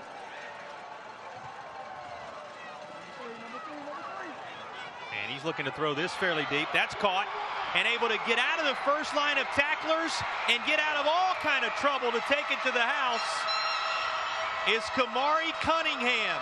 And the Vikings are an extra point away from claiming their first lead of the night. A connection from TJ Johnson to Kamari Cunningham, and the senior wide receiver took care of the rest. Tell you what, we haven't mentioned Cunningham much tonight. That is a really good catch up over the shoulder and then able to break a tackle, and he knew what to do with it, taking the distance for the touchdown. Really, 2 big, huge third down conversions, and one of them for a touchdown. Yeah, this one from more than half the field. And Spartanburg with the touchdown being celebrated on the home side. And the team's gathered up, talk things over before what is going to be a very important point after, as they will get a chance to discuss it with a player down in the end zone on the far side. Again, it would appear for Gaffney. Here's another look at the touchdown. Boy, had opportunities there. There were 3 defenders around and went up and kind of snatched out of the air with one hand and then broke a tackle on the way to the end zone. And first touchdown of the year for Kamari Cunningham. He had racked up 184 receiving yards coming in off 13 catches, but the senior finds the end zone, and Cunningham making it 13 all. There is the Gaffney player that was down at the end of the play, still not yet having worked his way to his feet. Let's see if we can get blocked from view right now, if we can get a number on exactly who that is. Had a number of second players. Gaffney player in the last several moments down. That looks to be Kristan Ellis, who is being helped off now for Gaffney, and that is the case. So second Gaffney defender on this drive, being assisted by that training staff, and the pause served to give Will Love a little more time to think about this kick, which is going to be for the lead.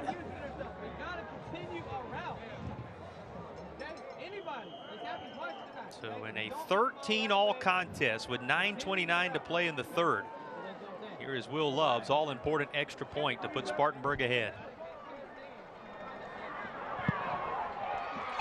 It is true.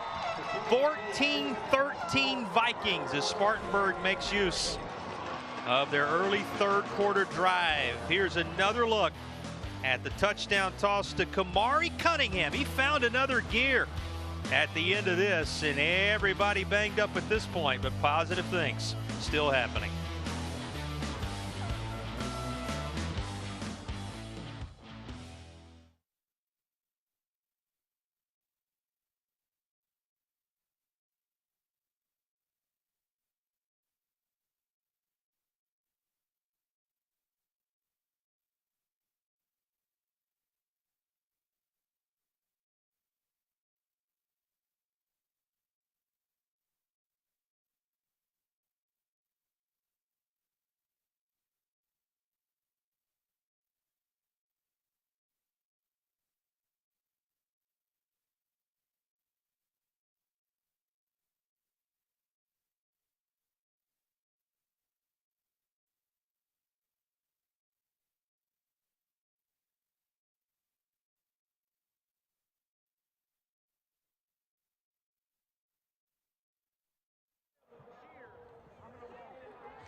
Well, we welcome you back to Spartanburg High School. Time to take a look at our nth degree orthodontics smile cam. Plenty to smile about on the Spartanburg Vikings side of things right now. That's because a 55-yard connection to Kamari Cunningham from T.J. Johnson and the ensuing extra point, giving the Vikings a 14-13 lead. Tom, sustained drive to begin the third quarter here for Spartanburg. Getting the job done fairly quickly, though, to answer the bell out of the locker room. And for the first time tonight, the Vikings have the lead. Yeah, move on to the next play, as Coach Hodge telling Nelson at halftime. Only one possession down. Let's see what we can do here in the second half, and keep an eye on. We saw kind of limping off a little bit T.J. Johnson there at the end as he delivered that touchdown pass to Kamari Cunningham. So we've talked about how close this has been over the years. Just as close here tonight. The difference right now is an extra point. Separated by just a single point when you take points per game and average it out across 100 years. Separated by just a single point right here, right now, on this night in 2023. Directing a little traffic is Will Love before he puts a foot into this. Just nailed the extra point, which gave his team that slimmest of margins, and this is into the end zone. What a weapon it is when you can do that, right? And it'll force the touchback as Gaffney takes over, looking to answer on their initial drive of the second half. I tell you what, and again, we visited about the number of possessions, and Gaffney had 4. That's it of the first half. Turned it over on downs a couple times there, and then had the 2 touchdown passes. Riley State 81 yards to Jaden McDowell, and then the 15-yarder to Amazing Littlejohn. His numbers 13 of 17, 237 yards, and those 2 touchdowns. The long, obviously, the 81-yard connection to Jaden McDowell. Those are the numbers for Riley State in the first half. Pretty impressive. This may pad those. He's got a man in behind the Spartanburg defense and all the way down to the 30-yard line of the Vikings. It is Junior Smith who makes the catch for Gaffney, and those numbers climbing in a major way on this toss from Riley State. Tell you, that's a good catch too. It's a little bit underthrown. If he throws it out in front, that's a touchdown, but had to wait for it, and good concentration and double team there, but going deep on the first play. Well, both teams can trade roughly 50-yard plays, right? Coming out of the locker room here in the third quarter, and now Gaffney seeing the play after the big connection through the air, stacked up and turned aside. That's because Cam Smith was waiting for the Spartanburg Vikings. Boy, what a job he's done. The junior now up over 70 tackles with his work here tonight. We talked about 10 plus of them for loss now. 6.5 sacks coming in. He's padded that number a little bit. Just an impressive performer wearing number 22 for Spartanburg. See how it plays out is Coach Jones telling Nelson at half that, you know, here was Spartanburg bringing 6-7, blitzing quite a bit of the first half, and see what they decide here. They're to come again. Trying to release it quick to McDowell far side. He'll be up near the first down marker. They're going to actually spot him about a yard shy of, I should say, the original line of scrimmage on the far side, and Gaffney's going to be behind the sticks for a 3rd and 11. Free safety Charles Woodruff coming up, 5'11", 156 senior. You're one-on-one over there. You got to be able to make that tackle, and you kind of want that situation, but he did a nice job to make the play. The Spartanburg community name for you. Boy, they abound, do they not? From one generation to the next, the torch is passed in high school football in these communities.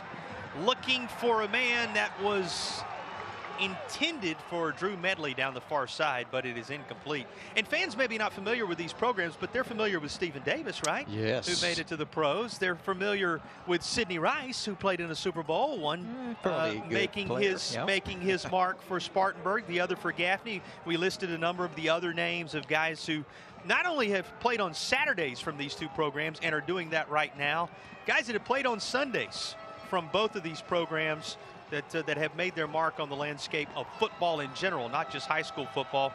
Who will be the next to add their name? Maybe they emerge on a night like this, and knowing every play is critical to that end, timeout is being called for. And Tom, not to just brush that over, we get a chance to kind of visit it here.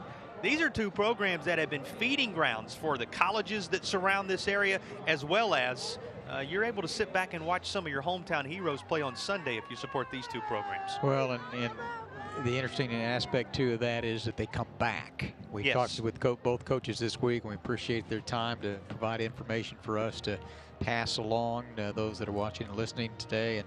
And it's a family affair. You grow up. I mean, we talked about Dan Jones, 31 years, and all the involvement of the community there. The same thing over here at Spartanburg. They've been in different places. Nice to come in here, have their own stadium. 4 years ago, they had to play at Gibbs, or they did play at Gibbs at Wofford College, which is just down the road. But you really Snyderfield before that. Yeah, you couldn't have the game day atmosphere maybe that you want to try to develop here. But yeah, I mean, it's all about community and what's happening on a Friday night, and this is kind of the epitome of Friday night rivals between these two here in the upstate of South Carolina. Well, and the Gaffney Indians from the what they call the old reservation, as it's affectionately termed by Gaffney fans and those in the Cherokee County community, over to the new one that's at their new impressive high school, much like what we're enjoying here tonight for Spartanburg. Of course, Cherokee County, and so much connections to that past and that history as the Indians go to work here against the Vikings, another of the historic monikers in this sport, in this state. A 4th down from behind the sticks. And the teams will swap out one more time as another key moment in the ball game goes defensive here, Tom. It ends up being the defense that stands tall and rises up one more time. Maybe you just need to give him the ball on this side of the 50-yard line, right? That 50-yard pass or so to get it down there, and then all of a sudden belt tightening time, so to speak, and able to get it done. That's the 3rd time they've turned it over on downs. Charles Woodruff was right there again to help disrupt things. And you said it, they did get the touchdown in the red zone at the end of the half, but otherwise it's been Spartanburg winning those possessions once Gaffney has ventured into Viking territory. This is going to be rushed near side up across the 35 to the 36-yard line. Indian defense there to put a stop to this. As Spartanburg now with a chance to do something with what is a 1-point advantage, but a flag is down at the 32. So our officials sort this out. One of the things this game was marked by in the first half was those penalties, Tom. Yeah, a lot of, particularly early on, we thought the emotion of the moment, and throughout the course of the first part of the ball game, we saw it early on in the game, and maybe settled back in just a little bit here from an emotional standpoint. This one going to go against Spartanburg. 9 total penalties in that first half, for well up over 70 yards. Here's a look at what happened on that last play, as it will back up Spartanburg on the holding call. Tell you what, that's a pretty nice backside tackle there by Amari Foster Boyd, who was able to come over and make that play. We've seen him make a couple coming off that backside and run the play down from behind. Talked about the history of this rivalry, talked about what's on the line in this night tonight. Other thing you're seeing, just two defenses that are showing you some very good football. This sent to the skies, and one more time there to make the catch is Justin Rice. And that's going to make it manageable now all of a sudden after Spartanburg was backed up following the penalty. Jaden Sims makes the play, but able to get inside. That is a really good matchup with Justin Rice going against Sims there, and got in front of him a little bit. And you know what you needed? You see the freshman is back into the ball game there. Trenton Lynch, number 40. And Lynch going to be handed the football. He's good for maybe a yard, and it's going to be a 3rd down coming for Spartanburg, as the Vikings will need the 42 in order to move the chains. Wading into the 3rd period, Spartanburg having already scored once in the second half to claim a 14-13 lead. But now facing a 3rd down if they're going to build on it on this drive. Kamari Cunningham, he was the guy who caught the pass a moment ago. You saw him looking to the sideline for instructions. And T.J. Johnson rushed out of the pocket far side, and he will not be able to elude Gaffney's Andrew Roop, who makes the tackle to bring up 4th down. That's a pretty good tackle right there, out in open territory there, and a hard guy to bring down there. If he doesn't make that tackle, then the opportunity exists for a 1st down. And see him kind of hobbling, limping a little bit there. Got hit early on that first possession on the touchdown drive. It's noticeable for T.J. Johnson. What did Mark Hodge tell us? Boy, the bye week can't come soon enough. The opportunity he'll have next week to try to rest some guys and mend up some of those wounds, as well as continue to install the further phases of this offense for a team that is developing as they go. Good recovery by Will Love. His work in special teams making a major difference, and just as impressive, a catch to save yardage on the other end of it. Gutsy move for Gaffney's Junior Smith. Jamarcus Smith setting the Indians up at the 32-yard line. That's where Gaffney will have it when you return to Spartan High.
Well, if you're going to play championship football, you have to have efforts like this, and I'm talking about on both sides. Look at the job Will Love does to get the football out of there. And then how about stepping up and saving your team yardage from Junior Smith on the other end? Both ends of that play impressive in their own right. And if you saw the way he kicked that, it's not like he can catch that and take a stride. He kind of moved off to the side and kind of wedged it out of there. And you're right. We have seen one of the kicks earlier, 57 yards, and about 27 of it was on the bounce with the oblong ball. So good job by young man to come up and make that catch. First down for Gaffney, just across the 30 at the 32, looking to try and weave through some traffic as McDowell. It is not to be, as a number of Vikings are there, and Charles Woodruff, whose name we've called a couple of times in recent series, said, "No, we'll take care of that." He and his teammates do, as it is smothered out. Yeah, the one thing we talk with not only Coach Hodge about, but others that have seen this Spartanburg team this year is there's team speed. And man, if you're going to try to go wide, they were able to close that down in a hurry. And that was Cam Smith who helped do so. He ended up rolling the ball carrier up. This is going to be caught far side. It's Ramsey they go back to again. You remember the early play in the game. It was brought back by the penalty, but Gaffney going to Ramsey a couple of times early.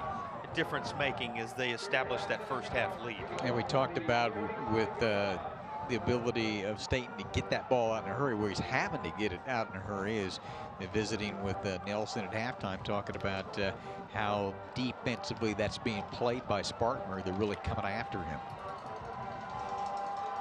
Third down. Yep. Pressure coming. McDowell's going to make the catch, and he's going to do a whole lot after. Into Spartanburg territory at the 40-yard line before he's finally brought down. You talked about the third down conversions for Spartanburg on that last drive. Gaffney returns the favor with a First Franklin Financial first down on a third down conversion here. Yeah, we talked with some of the folks with Gaffney and said this young man talked about his running ability, but they said, hey, he's got tremendous hands, and that's a tough catch in traffic. And then he's able to turn it up and get the first down. 4 and change remaining in the third quarter. They give it right back to McDowell, and he finds a way to secure something yardage-wise out of what looked to be nothing right away. Spartanburg's defense able to get pretty good penetration there, but McDowell bounces it outside enough to make it second down and about 6. Yeah, wasn't there, just kind of kept going and bounced and got 3 or 4 yards. So that maybe get lost in the shuffle a little bit. Maybe it could have been no gain whatsoever, but his patience got him a couple of yards. Second down. You said a long 6 to go here. And Staten going to toss this up, having to find his feet to try to make the interception as Woodruff, and he'll do so. How about the recovery to get back to his feet when he had slid up trying to cover the play? And after doing so, Charles Woodruff will come away with the pick for Spartanburg. Yeah, I thought that was going the other way. A pretty good fake there, and you take a look at it. And under pressure, lets it go, and kind of a wobbly pass there, and overthrown. And the interception taken out of there. It's in one of those situations this year for Spartanburg. They haven't had that many this year, but that's a big one. Peyton Jones provided the pressure you saw there on the first end of that. And again, Woodruff back to his feet after slipping in time enough to get underneath the football and make the catch. Yeah, it was one of those, right? Untimely interception a week ago that kept Spartanburg, a team that was in position to start the region with a win, from being able to secure the win against Burns. This time the shoe's on the other foot. Spartanburg's defense comes away with a turnover. Where? Inside the 30 again, that Spartanburg takes over as Gaffney was marching. And that again is the strength of this Spartanburg Vikings team. No matter who you talk to around the Upstate, they say Spartanburg, yes, you can get to the 30 on them. This is a team that tightens up after that. They've certainly lived up to that billing tonight. Also living up to the offensive challenge placed in front of them in this one tonight. And all the way down into the Gaffney red zone. On the other side is Trenton Lynch, who breaks loose with an impressive run of his own. Yeah, pitch outside, turned the corner. He's another young guy we mentioned, a freshman running back, and he's been impressive here tonight. He had one run earlier that set up one of the touchdowns for the Vikings as well. That's a big run now, and threatening to take the lead here. Yeah, from one red zone to the doorstep of another, or from just outside of one red zone to just outside of another. More accurately communicated. This is going to be Lynch again. Lynch came in 41 carries, 329 yards, and a couple of touchdowns. He's going to run that yardage total a lot higher with this carry. Take a look at Trenton Lynch down the far sideline. I'll tell you what, but it also a nice job by Stone Fury to run him down, or he's going to score a touchdown. Had the angle on him and gives Gaffney a chance to keep him out. Son of Limestone College head coach, Coach Fury, the young man responsible for making that play. And what did, as we get the flag here, it's going to back the Vikings up a bit. What did Mark Hodge tell us? He's got a couple of players on his roster that the Limestone staff is looking at. Well, no doubt they're here for multiple reasons tonight, but a lot of players that you're going to see here. Yes, we can talk about Saturdays and even Sundays as we did earlier. A lot of players are going to fill the rosters for small college football in this area as well, which is a big deal and a very passionate sport in these parts also, Tom. We'll get into it a little bit more in the broadcast as it goes on about what Dan Jones told us about recruiting and how it's changed and the portal and some other things like that. There are some opportunities for some of these young men that maybe not at the highest level at a certain extent because of the portal, but eventually will open up for them and have some opportunities. Yeah, that's what he said. You know, sometimes you've got to start at certain places and work your way up, and then if you have a great start to your career at one of the schools that maybe aren't the headliners that you're used to seeing on the bottom line on Saturdays, you will get noticed and have an opportunity to play at the next level. And certainly it's always fun to see these players that do stay close to home and continue to develop their careers in the college football ranks.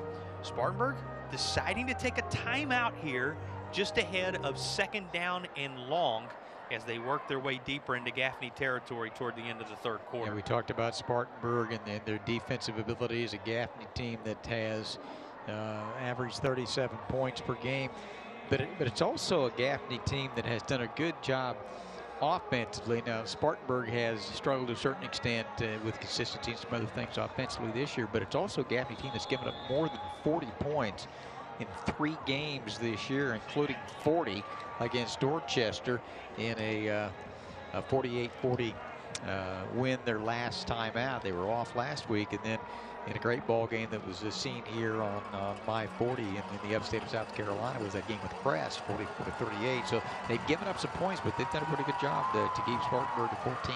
Yeah, that was a shootout that came down to last touch. This may very well, in a different way, come down to last touch. Spartanburg would like a little breathing room, but a Gaffney pick will turn that aside. Here comes Andrew Roop, who's done a little bit of everything defensively for Gaffney tonight. They've set up a wall, and he's going to take it all the way inside the Spartanburg 10-yard line. Andrew Roop with the moment that flips the field for Gaffney, a possession after the Spartanburg INT. The visiting Indians have one of their own.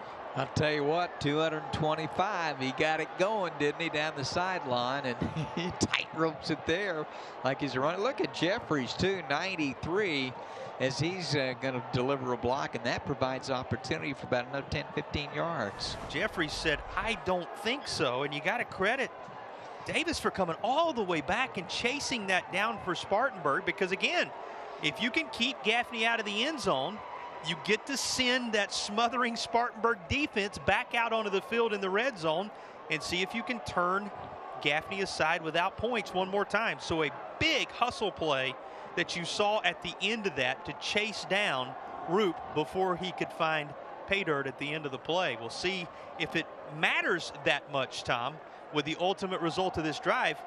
But certainly moments like this have for the Spartanburg defense to this point. They've turned Gaffney away from this distance on more than one occasion tonight. Man, how about the swings of emotion we have seen in the last 10 minutes with the interception by Woodruff. Looked like Gaffney was going in to maybe reclaim the lead. Yep, and then they able to come up with the interception and go the other way, you know. So, just when it looked like that the Spartanburg Vikings were going to create a little breathing room there. Yep. Gaffney answering the other way. You're right, Tom. Just a major swing of emotions here. Now it looks like they're bringing this football back to the 23-yard line. So there was some question, you know, tiptoeing down the sideline with the wall set up for Andrew Roop. Was he in fact going to be able to either make it to the end zone or get it even deeper in Spartanburg territory? And though he was ultimately drugged down at around the 10, they're going to mark things at the 23 when all is said and done here. You wonder how many more chances is Gaffney going to have? I mean, a minute 25 to go in the third quarter. I turned it over downs a couple times first half. They were in the territory there as well before the interception. They've had many opportunities to put some more points on the board. Well, the chain crew's having to get the memo here. They had dropped the chains thinking it was a goal-to-go scenario.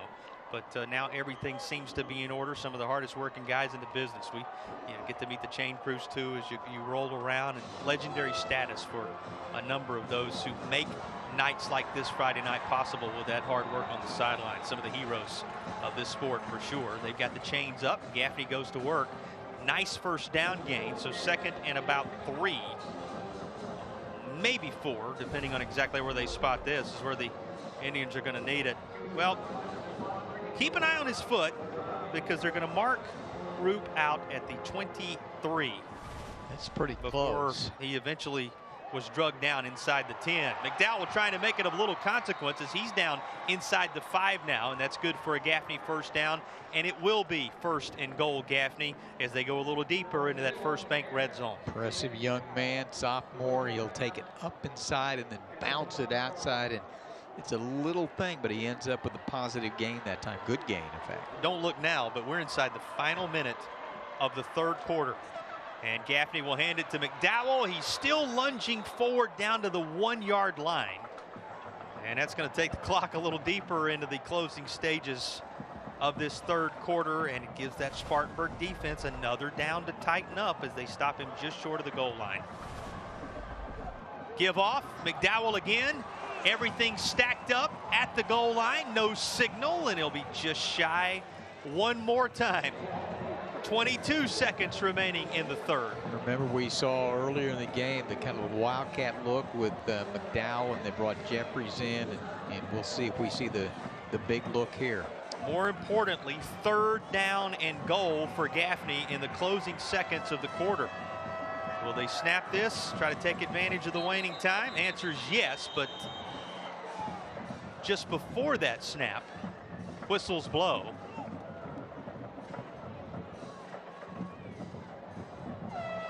And let's see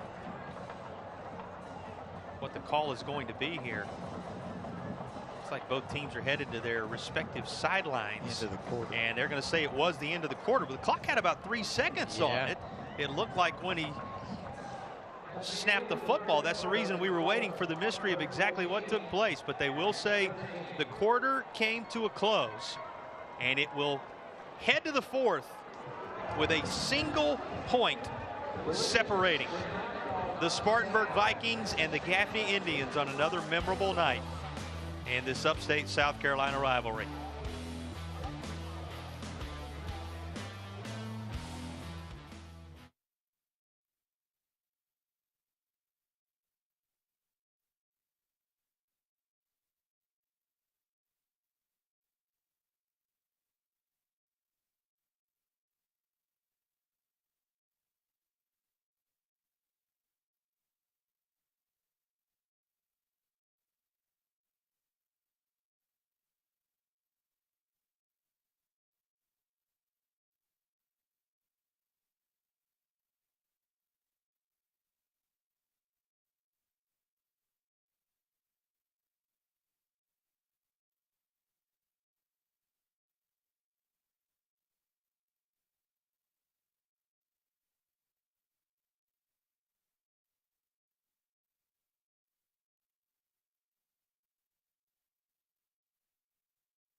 Welcome back to Friday Night Rivals, folks. I'm standing here on the sideline with some of the gorgeous cheerleaders of Spartanburg High School. Ladies, on behalf of Friday Night Rivals, thank you all so much for allowing us to be here tonight. Happy homecoming to each and every one of you. On behalf of Friday Night Rivals, we proudly present y'all a check for $500.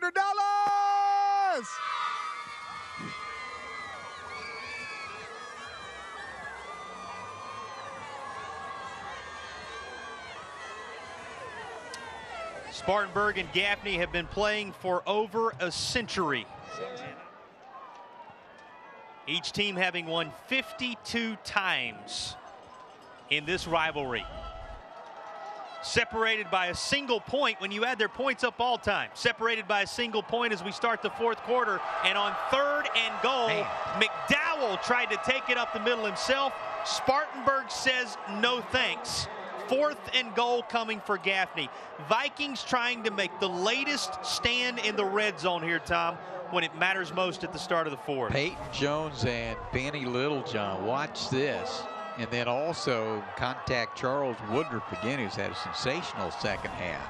Here's the 4th and goal play, and McDowell goes down the line, and he is turned aside by the Vikings. Another goal line stand for Spartanburg. Keeps it 14-13 to begin the fourth. I'm telling you, that's as good as it gets right there defensively. Had 3 cracks at it inside about the 1-yard line. Sensational effort. And you can see that there. Didn't get close. Damian Coates coming out of there after gathering up McDowell. And Damian Coates, who came in with 24 tackles, 4 sacks. So a touchdown on the year with his work defensively. He had 5 tackles for loss before tonight, and he comes up with one of the bigger stops of this night. Damian Coates and Spartanburg with the latest goal line stand. Boy, this defense tonight for Spartanburg has been as advertised. And standing in his own end zone, T.J. Johnson now looking to protect the football. Gaffney with pressure, diving for the interception, and making the catch is Zion Ratchford as the Indians will take it right back. Wow, tremendous pressure, trying to avoid the safety, throws it up, and the interception. Wow. Just when the defense thought they had completed their work, the Viking D trotting back out onto the field one more time. Good thing for the quarter break, right, to catch their breath before all this. And the pressure, Tom, as important as anything else. Take a look up the gut. Guess who? Andrew Roop, who had the interception earlier, sets the stage for the Zion Ratchford pick.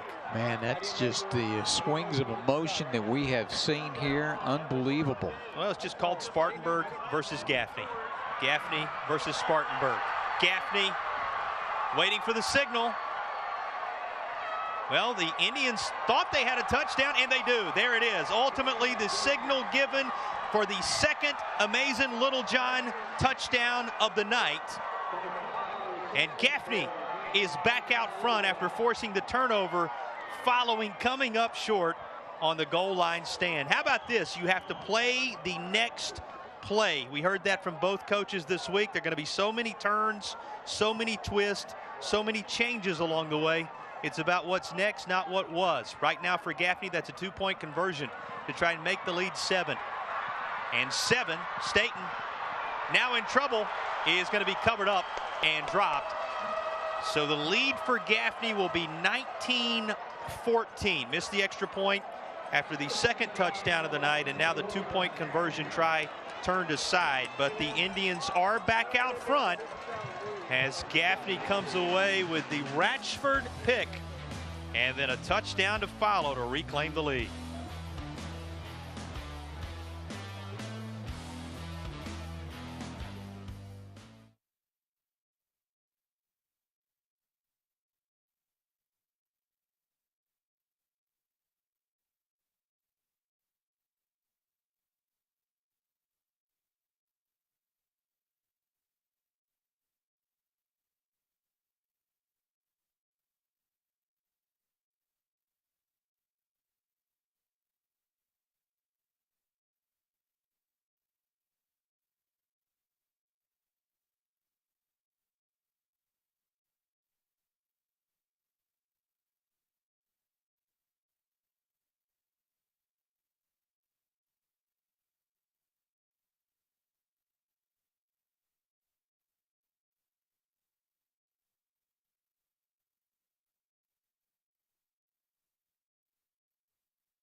Well, this rivalry reminds you that just when you think you've got something figured out about the way things are trending, That's right. Stick around a moment later. The teams traded picks a moment ago. Spartanburg claimed its first lead at the start of the 4th period. And then after Gaffney was turned aside on a goal line stand, a big interception followed by this touchdown toss to Amazing Littlejohn. And he finds the back corner of the end zone to put Gaffney back out front. Ensuing 2-point conversion, no good. So it is 19-14 Indians. Looks like he's limping around just a little bit as well. And at this juncture in the season with the schedule these two teams have right? played, who isn't, right, Tom? Nice, soft, deft touch. Able to drop it in there. Pretty good coverage along the way as well, but able to provide himself with enough opportunity in the back of the end zone to make that catch for the touchdown. And boy, just an incredible swing of emotion there. And using every bit of the field, right? That's the drive that was snuffed out, started on one end in the 3rd quarter, ended on the other in the 4th, and the lead here early in the 4th now belonging to Gaffney. This returned to the 30, and that's where Spartanburg will take over. Well, one thing you know tonight, you're going to get your dirty jersey in this one. You're going to get your jersey dirty whoever you are and whatever you may be playing. And tonight, one of the dirtiest jerseys we have seen on that Gaffney side of things coming from Jeffries, who's been just a little bit of everywhere. Jersey was a little dirtier earlier for everybody, right, when it was raining pretty heavily. But he's our Henson's Mulch and More reminder of just how dirty the jersey's going to be after a rivalry night like this. We thank the folks at Henson's Mulch and More. Going to get a few jerseys dirty. We'll get that right for you in a minute. Yes. Going to get a few jerseys dirty on this one, as that'll move the chains, trying to put a stop to the Spartanburg rushing attack, which comes right back at this Gaffney D in the form of Trey Harris. Moved the chains with a First Franklin Financial first down to the 43. Tossed Harris's direction once more. He's up near the 45.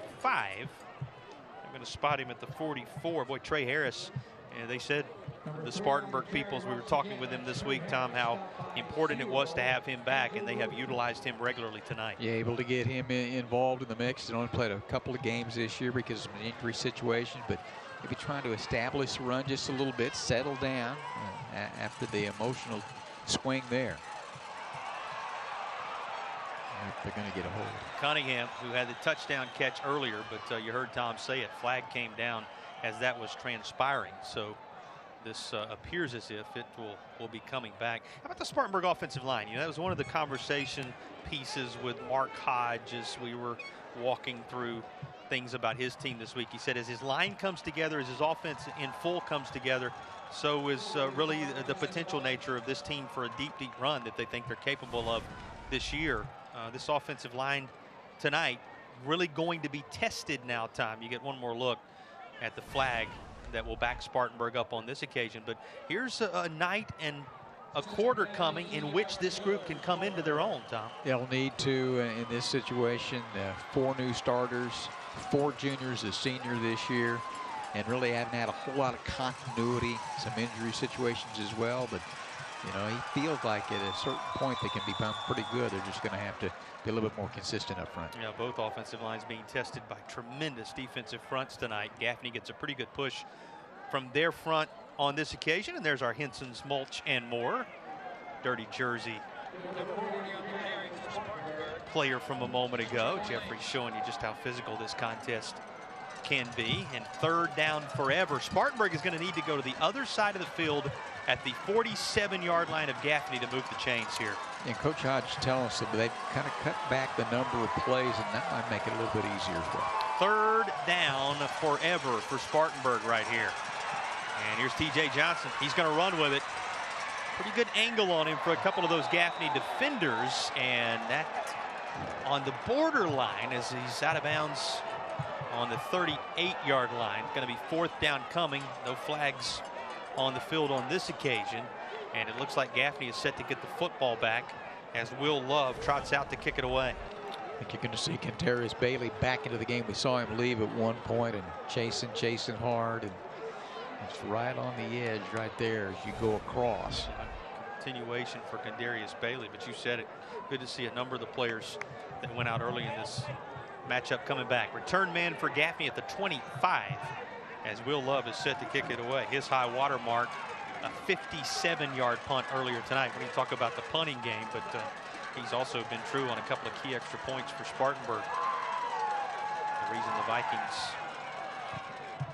only down to 5 right now. Backing up, calling for a fair catch as Smith won't be able to make the play. He chases this to the 1-yard line, and Gaffney will be in the shadow of its own goal line starting this drive with 9:06 to play in the game. That did not go according to plan for the crew on that sideline. But another tremendous punt put in the air by Love, which makes that decision-making tough. He's such a great asset. This kicker for Spartanburg really gets a good foot into this as well. Barely got it off in time, and I mean, it's the right thing. Call for the fair catch. Just went right between the arms there. And, you know, you go from having the ball, what about the 1-yard line and at the other end, or the 7-yard line, and then now you have the 1-yard line down this way. It's amazing how quickly it changes. And we could say this about just about every play we've seen in this 4th quarter so far. Could have been a whole lot better. Could have been a whole lot worse. But here's where we are with these teams separated by less than the full extent of a score. And Gaffney now standing in its own end zone. A place from which on the other side of the field, the Indians were able to secure a pick on Spartanburg. Indians try to keep it on the ground. They will. McDowell scampers forward across the 10. That'll move the chains and provide a little breathing room for Gaffney. Well, it would seem so. They're going to say his knee was down. Well, chain crew's moving. They are. It is, in fact, a First Franklin Financial first down at the 11 once they sort it all out. Well, we've seen establish the running game a little bit more. Coach was talking with Nelson at halftime about the way Spartanburg was blitzing and really couldn't get much going to the run game. I think they've been pretty effective in the second half until right there. And he is met immediately. Boy, quickly in there. You see Cam Smith and company coming out of there. That front grouping that made such a difference for the the Spartanburg Vikings on this play. Going to be second down from behind the sticks. You know, Tom, Gaffney all of a sudden with the lead, clock ticking at 8:28. There's a lot of field in front of Gaffney right now as this one begins to work its way toward closure in the coming moments. We talked about how good Spartanburg has been defensively, particularly when they've gotten close to the goal line. They could use a stop right here and not wait until they get to midfield. McDowell spun around at the 15. And a third down and about 6 once they sort it all out. 5 or 6 going to be needed here. Let's see what they call it. They'll call it third down and 6 on the scoreboard. Tell you what, those inside linebackers, Cam Smith and Peyton Jones, and then Benny Littlejohn and Caleb Williams on the outside, that's a tough crew. Riley Staten, the Gaffney quarterback, with the screen far side. Littlejohn, he's got the first down. Amazing Littlejohn, who had the touchdown catch a moment ago, has the conversion here. Another First Franklin Financial movement of the chain. Yeah, nothing fancy there. Just take that snap, fire it out on the edge, and let him do what he can. And he also got some effective blocking as well, and pick up that first down to keep the drive alive. Amazing Littlejohn, the headliner in terms of touchdown catches out of this receiving group tonight. Talented athlete for Gaffney, called upon one more time. Let's see what Riley Staten and company will do on first down. Going to give inside. McDowell wrestled around and brought down after picking up about 5. And again, I say it, the Gaffney staff has to be looking up. They see the clock. They see how much field is in front of them.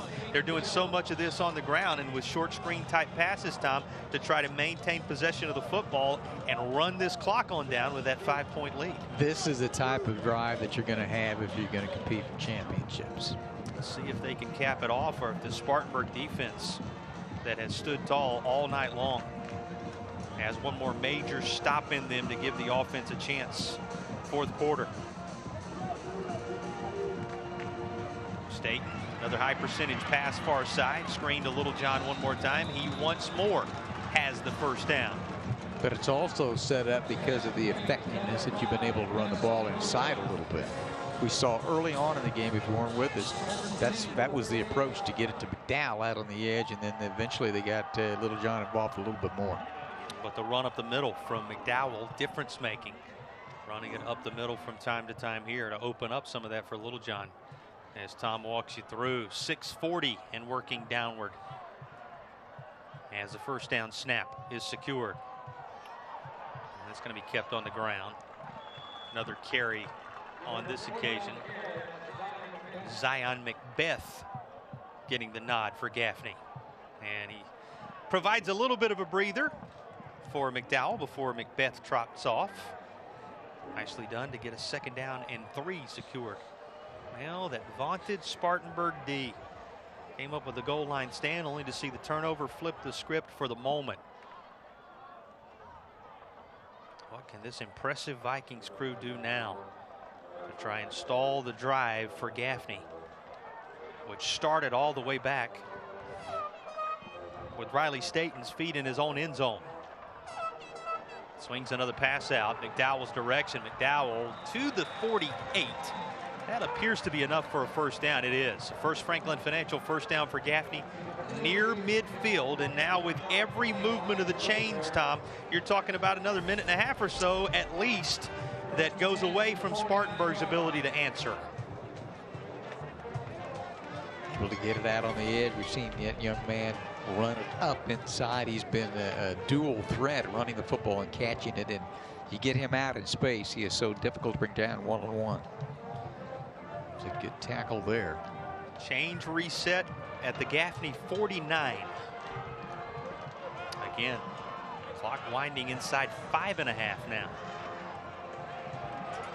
Macbeth met as he worked his way back to the line of scrimmage. Going to be second down right around 10. Macbeth a part of the package to give McDowell a chance to run in out. As we said, grab a breather, grab an instruction. And he is back. And off the right hip of Staten before flags fly ahead of the second down play. And this drive began back at the 1-yard line at 9:06. So you're looking at a. Now you're at midfield, and Gaffney's trying to take about as much more off the clock as they've taken off the clock to this point on this drive. This will back the visitors up a bit as they're behind the sticks now on second down. And 15. 41-yard line needed to move the chains this go round, but 2 downs to do it for Gaffney. Slung out in the direction of Smith and incomplete. Yeah, bringing everybody that time and tremendous pressure, and had to let it go probably before ready to make that play. You'll get a look. Cam Smith, the inside linebacker, coming. He's had a nice night. All over the field for Spartanburg. Stop the clock with 4:31 to play. Sets up this third down and long. Spartanburg fans trying to get in behind the defense. Plenty of pressure from the Vikings, and it is in and out of the hands of the intended target. Junior Smith again, and incomplete. They have brought everybody up inside as well, although it looked like it was pretty well defended out on the edge. But if he makes that catch, there's at least the possibility to turn it up and get some pretty good yardage. But it'll stop the clock and bring up a 4th down. One more look at it, and there's the pressure.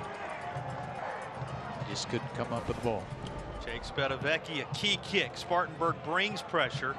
He is able to get it away. It's going to be fielded at the 20. And a little bit of room up across the 30 to the 34-yard line on the Spartanburg return. How many moments tonight remain before the final chapter is written of the latest edition between Spartanburg and Gaffney?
Well, a reminder, you can use your advantage in the Carolinas at Western Carolina. High quality education, never more affordable. Check out the options you have with the NC Promise tuition plan. North Carolina residents, $500 per semester for a degree that prepares you for a thriving future. That's Western Carolina University, sponsors of Friday Night Rivals and sponsors of our fan of the game. Well, the fans, having turned out on this night, entertained to the tune of another one-possession contest between Gaffney and Spartanburg. And Tom, Vikings now with the football back, and the Viking faithful hoping this is going to be one of the defining drives of the year for Spartanburg, perhaps. Tell you what, nice job, though, by Gaffney. They had the ball at the 1-yard line. They kept it for about 5 minutes and got it to midfield, kicked it away. But nice return there. And pretty good field position. We go down the stretch. In at quarterback for Spartanburg is Trey Burke. Yeah. We saw how difficult it was becoming toward the end for TJ Johnson earlier as he appeared to be shaken up earlier in the contest. And he throws this right off of Roop. It was nearly his second interception of the night. But, you know, everyone was moving backwards, and he had to be the most surprised guy in the stadium. as that was on a line from the new quarterback, Trey Burke. But it falls to the turf, and everybody on the Spartanburg side takes a real deep breath. Oh, man, that was right there. And we saw what Ruth can do when he comes up with the ball. Already having intercepted one of those and taken it nearly the distance tonight. You know, that was the drive at the start of the quarter once the field was flipped to the other side that ended in a Spartanburg stop before a later turnover resulted in the Gaffney touchdown, having given the 19-14 lead to the visitors. This will be kept on the ground. Trenton Lynch, and Gaffney runs him down the line. And a third down now coming for now Trey Burke and company for Spartanburg. Yeah. Boy, big time job done there by Foster one more time. Yeah, coming off that edge, 6'3", 240. You've mentioned Jeffries on the other side. That's a nice bookend situation there. And I mean, really a tough situation for Trey Burke to have to come in here with TJ Johnson on the sideline now. That was Karan Foster who made the stop one more time on that Gaffney line. Burke now has to embrace this environment on third from behind the sticks. And he'll try and step up, attempting to wrestle away from who else but Jeffries one more time, and it is not to be. Jeffries with the quarterback sack that will push it to 4th down and long as he stands tall one more time for Gaffney. Yeah, really good job there. The old swim technique, get by, dispose of the offensive lineman, and then let's meet at the quarterback, and they do. He and Foster. Foster on one play, Jeffries on the other, and it is the Gaffney defensive line. Think about this, the Gaffney defense stealing headlines after all the talk about the Spartanburg defense earlier tonight. And Spartanburg going to go ahead and go for it, needing the 50-yard line for a first down on 4th and long. And this is set up near the 40, going to be well short as it is covered far side, and Gaffney's Jaden Sims is there to stop any further progress, and it's a turnover on downs forced by the Indians defense. Gaffney football with the lead and 2:19 to play on the other side of the break.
Across the state line into North Carolina as we visit Erwin next week. Roberson in town. Of course, we return to Spartanburg County at Dorman the week that follows, and then everything wraps up. Can you believe we're this deep into the season already? Everything wraps up right on the border with a contest at Chase that will close things up. Always look forward to having you with us on Friday Night Rivals. What a rivalry game this has proven to be. All-time lead in the history of this rivalry in this 108th meeting is on the line between Gaffney and Spartanburg. Indians just coming away with a stop, and now the Vikings must get the football back if they're going to have a chance to avoid. Now, Tom, you look at it, falling in a bit of a hole region-wise. Still plenty of time and still plenty of talent for Spartanburg to claw out of it. But a key region game between these two, a key game in the history of this rivalry. Coming down to the wire. Gaffney ball with the lead and 2:19 to play. But not a lot of breathing room, not a lot of margin for error, particularly with that Spartanburg D stacking up the ball carrier on first down.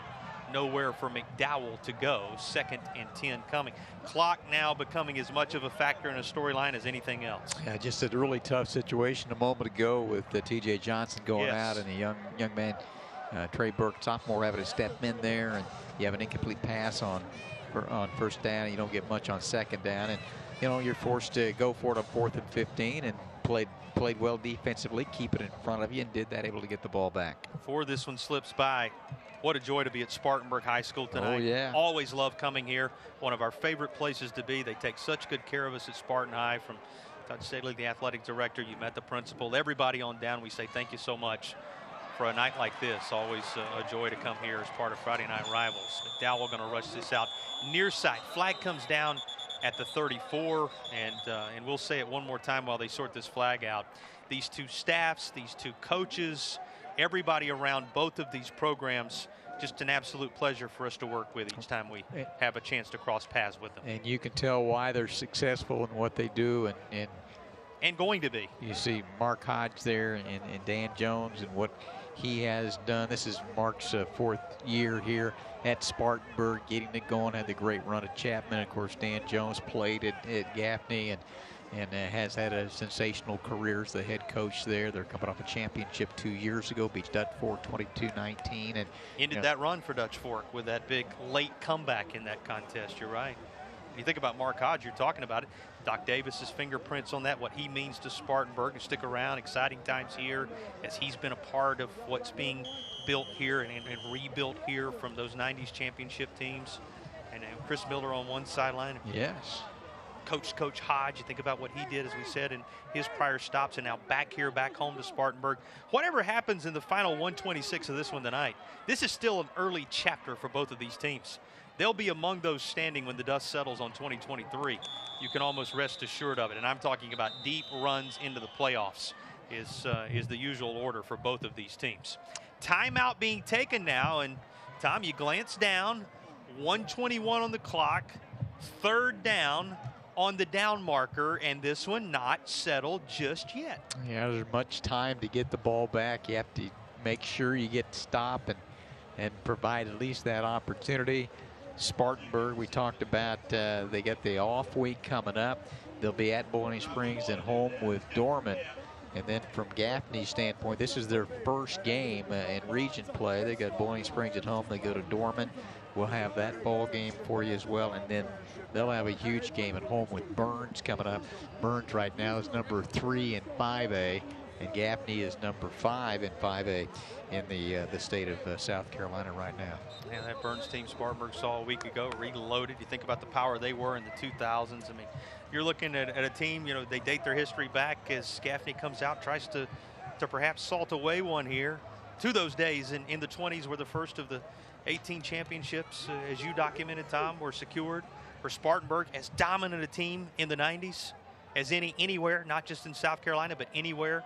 That Burns team that was as dominant in the 2000s. Yeah, they won 8 of 10. That Chris Miller, who's on one of these sidelines tonight, was a big part of with Coach Bentley, and then behind him before he ended up winning a title here at Spartanburg, and now on the defensive staff at Gaffney. It just the biggest moments in South Carolina high school football, these two are part of it. And this is the biggest moment of the night for Gaffney.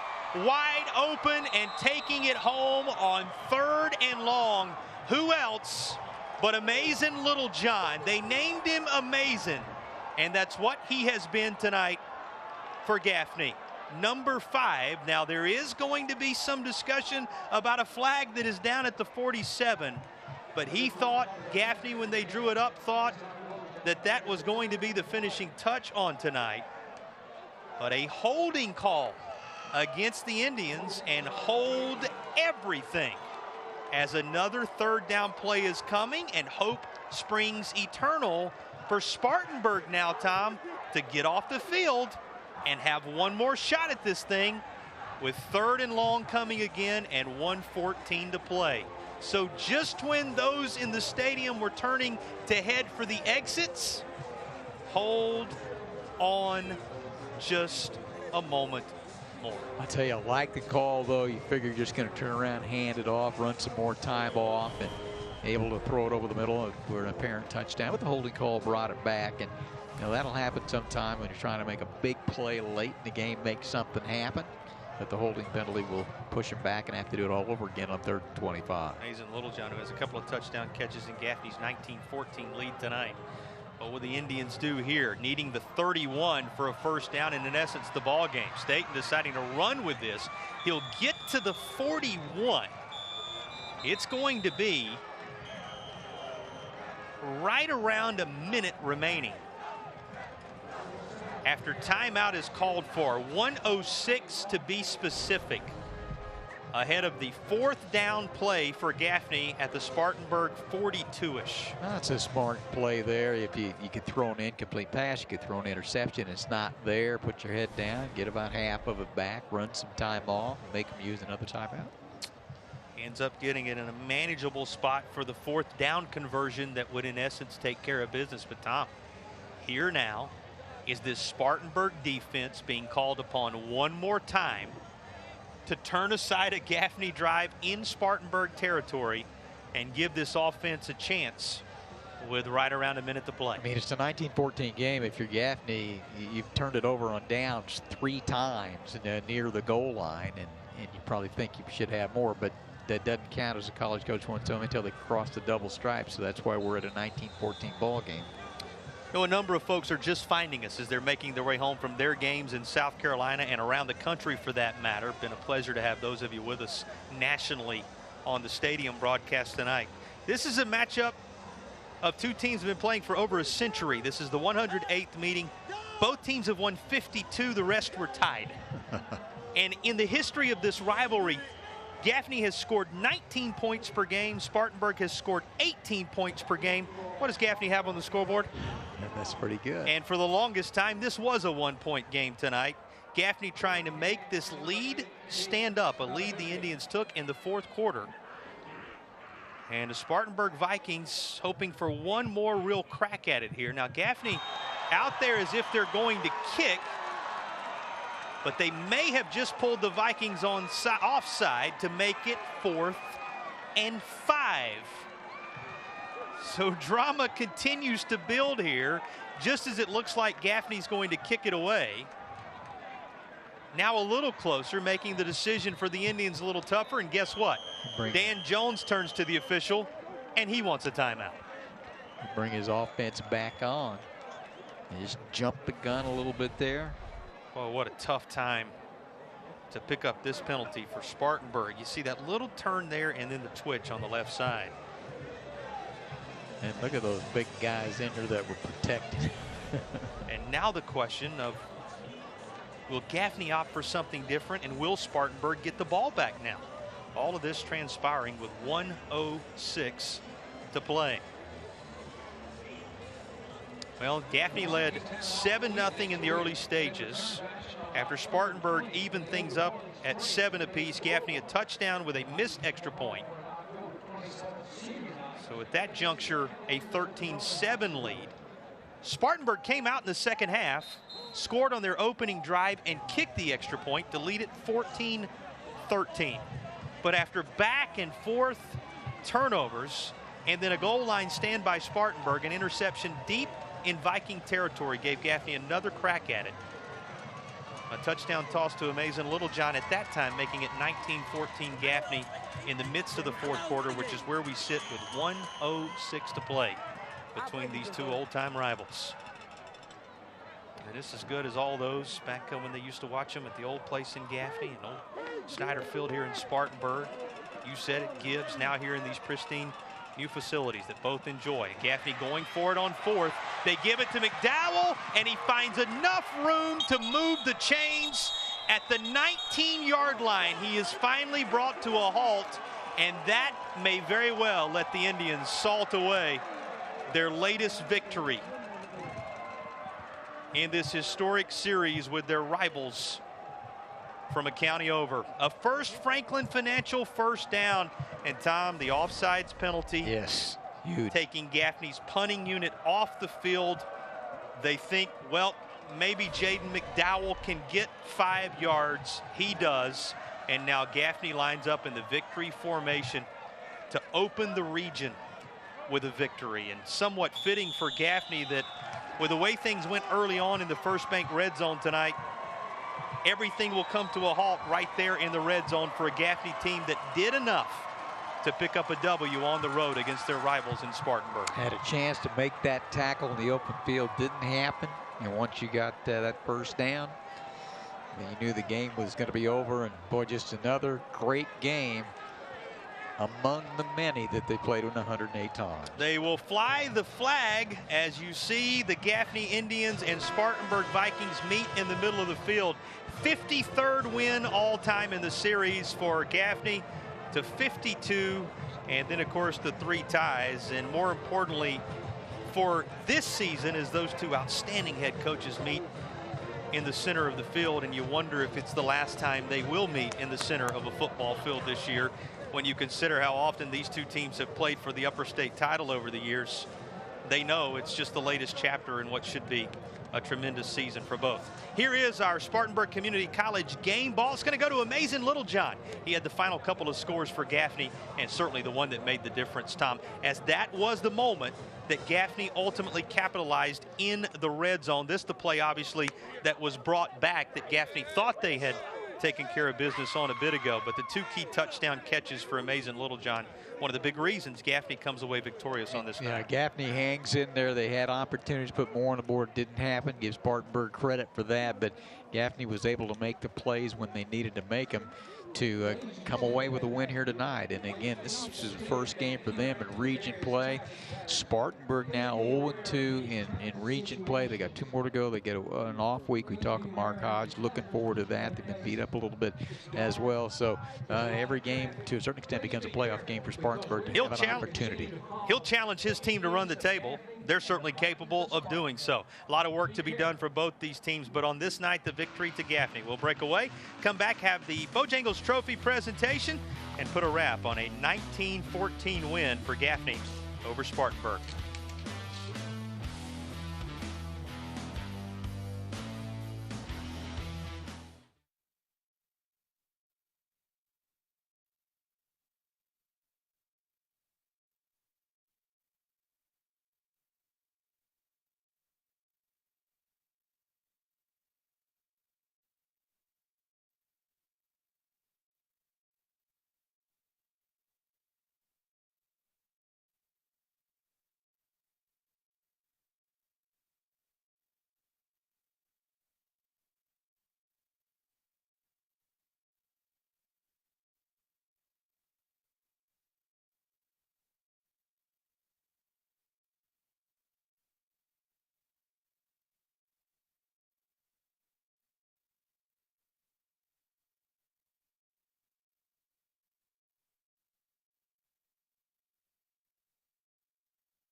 Your team. You talked about it being emotional. What are your thoughts after this emotional win? Another classic between Gaffney and Spartanburg seems to always be the case when they get together. Usually it happens more than once a year. Lately that's been happening because of playoff environments. There were the days where they started the season and ended the season facing off against one another.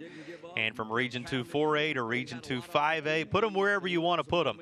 When these two get together, it is always something special. And Tom, I got to ask you, how many different times in the fourth quarter did you change your mind about the way this was going to go down? That's how many different swings there were between these two teams. Another of those games showed you just how good both these teams are going to be and how tough they're going to be to deal with the rest of the way. Now, when you take a look at what happened in the first half, you ended up with just 4 possessions in the first half. That's it for both teams, and the 81-yard touchdown pass State and McDowell, the 7-0 lead, and then the 10-yard pass Johnson hit Sangoro, just tied at 7. Gaffney in the second period ends up with a 15-yard touchdown pass at 13-6 lead. At that point, missed the extra point. And then obviously Spartanburg powering ahead to start the fourth, but Gaffney getting the big touchdown after the turnover late. Well, we always just like it when it comes down to the wire, regardless of the outcome. The outcome this time around, we'll see Dan Jones and company take a victory home from Spartanburg, and he is standing by with Nelson for the Bojangles Trophy presentation. Thanks, Tom. Thanks, Jason. This is the Coach's Corner, brought to you by Carolina Furniture Contest. Well, Coach, first thing is first, congratulations on a remarkable win here tonight. And as you are more than well aware, this was billed as a great and terrific rivalry matchup. Your team has emerged victorious. How you feeling tonight, Coach? Great. Super proud of these kids. A lot of effort and a lot of emotion out on the field tonight, and I'm just proud of them. It's outstanding, Coach. And as you're more than well aware, we're moving towards the latter half of the season now. The playoff picture is going to start to take focus relatively soon. With a team that has such a storied franchise with multiple regional championships and, of course, state championships, it does beg the important question, what can we look forward to from your team in the coming weeks? No letdowns. We got to keep playing every week. We know anybody can beat anybody in this region, and certainly our kids know that. So we got to play with a lot of emotion and enthusiasm and under control.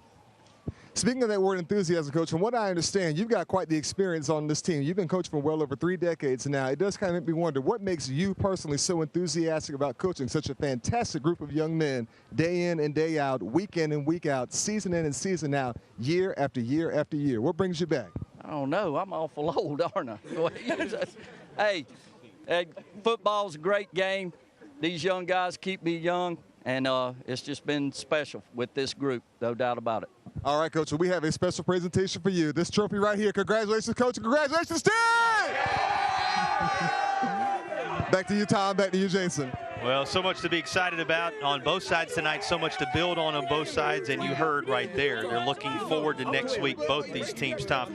Easy to believe, I'll say it one final time, that we may see both these teams deep into the playoffs when all is said and done. You got 2 teams capable of claiming a state championship. They battle it out to a 1-possession game once again. Object of the exercise at the end of the year is to get into the playoffs. You want to win the region championship. You want to have a home field advantage, but you want to be able to get into it. Spartanburg's not completely out of it yet. They are 0-2, and they'll have an opportunity. They have a week off. They can regroup, and Gaffney's got it in front of them. They have an opportunity to win a championship. They'll eventually run into Burns at some point. You got to take them one game at a time, but that's a big win tonight for Gaffney to keep things rolling. Yeah, our desire to see games like this week in and week out, night after night. You're reminded this is why you do what you do, whatever your role, coach, player, broadcaster, those in the truck, those of you watching at home, this is certainly what it's all about. Congratulations to the Gaffney Indians, 19-14 winners over the Spartanburg Vikings on this night. They take the lead in the all-time series. They start the region with a win. And both these teams now turn their attention to the stretch run in which they pursue championship glory. We will see you next week from Erwin, back at Dorman the week following, and then finishing up at Chase to wrap our broadcast season. Hope to have you with us then. Thanks to all who joined us on Stadium and beyond. Gaffney a winner in the end over rival Spartanburg.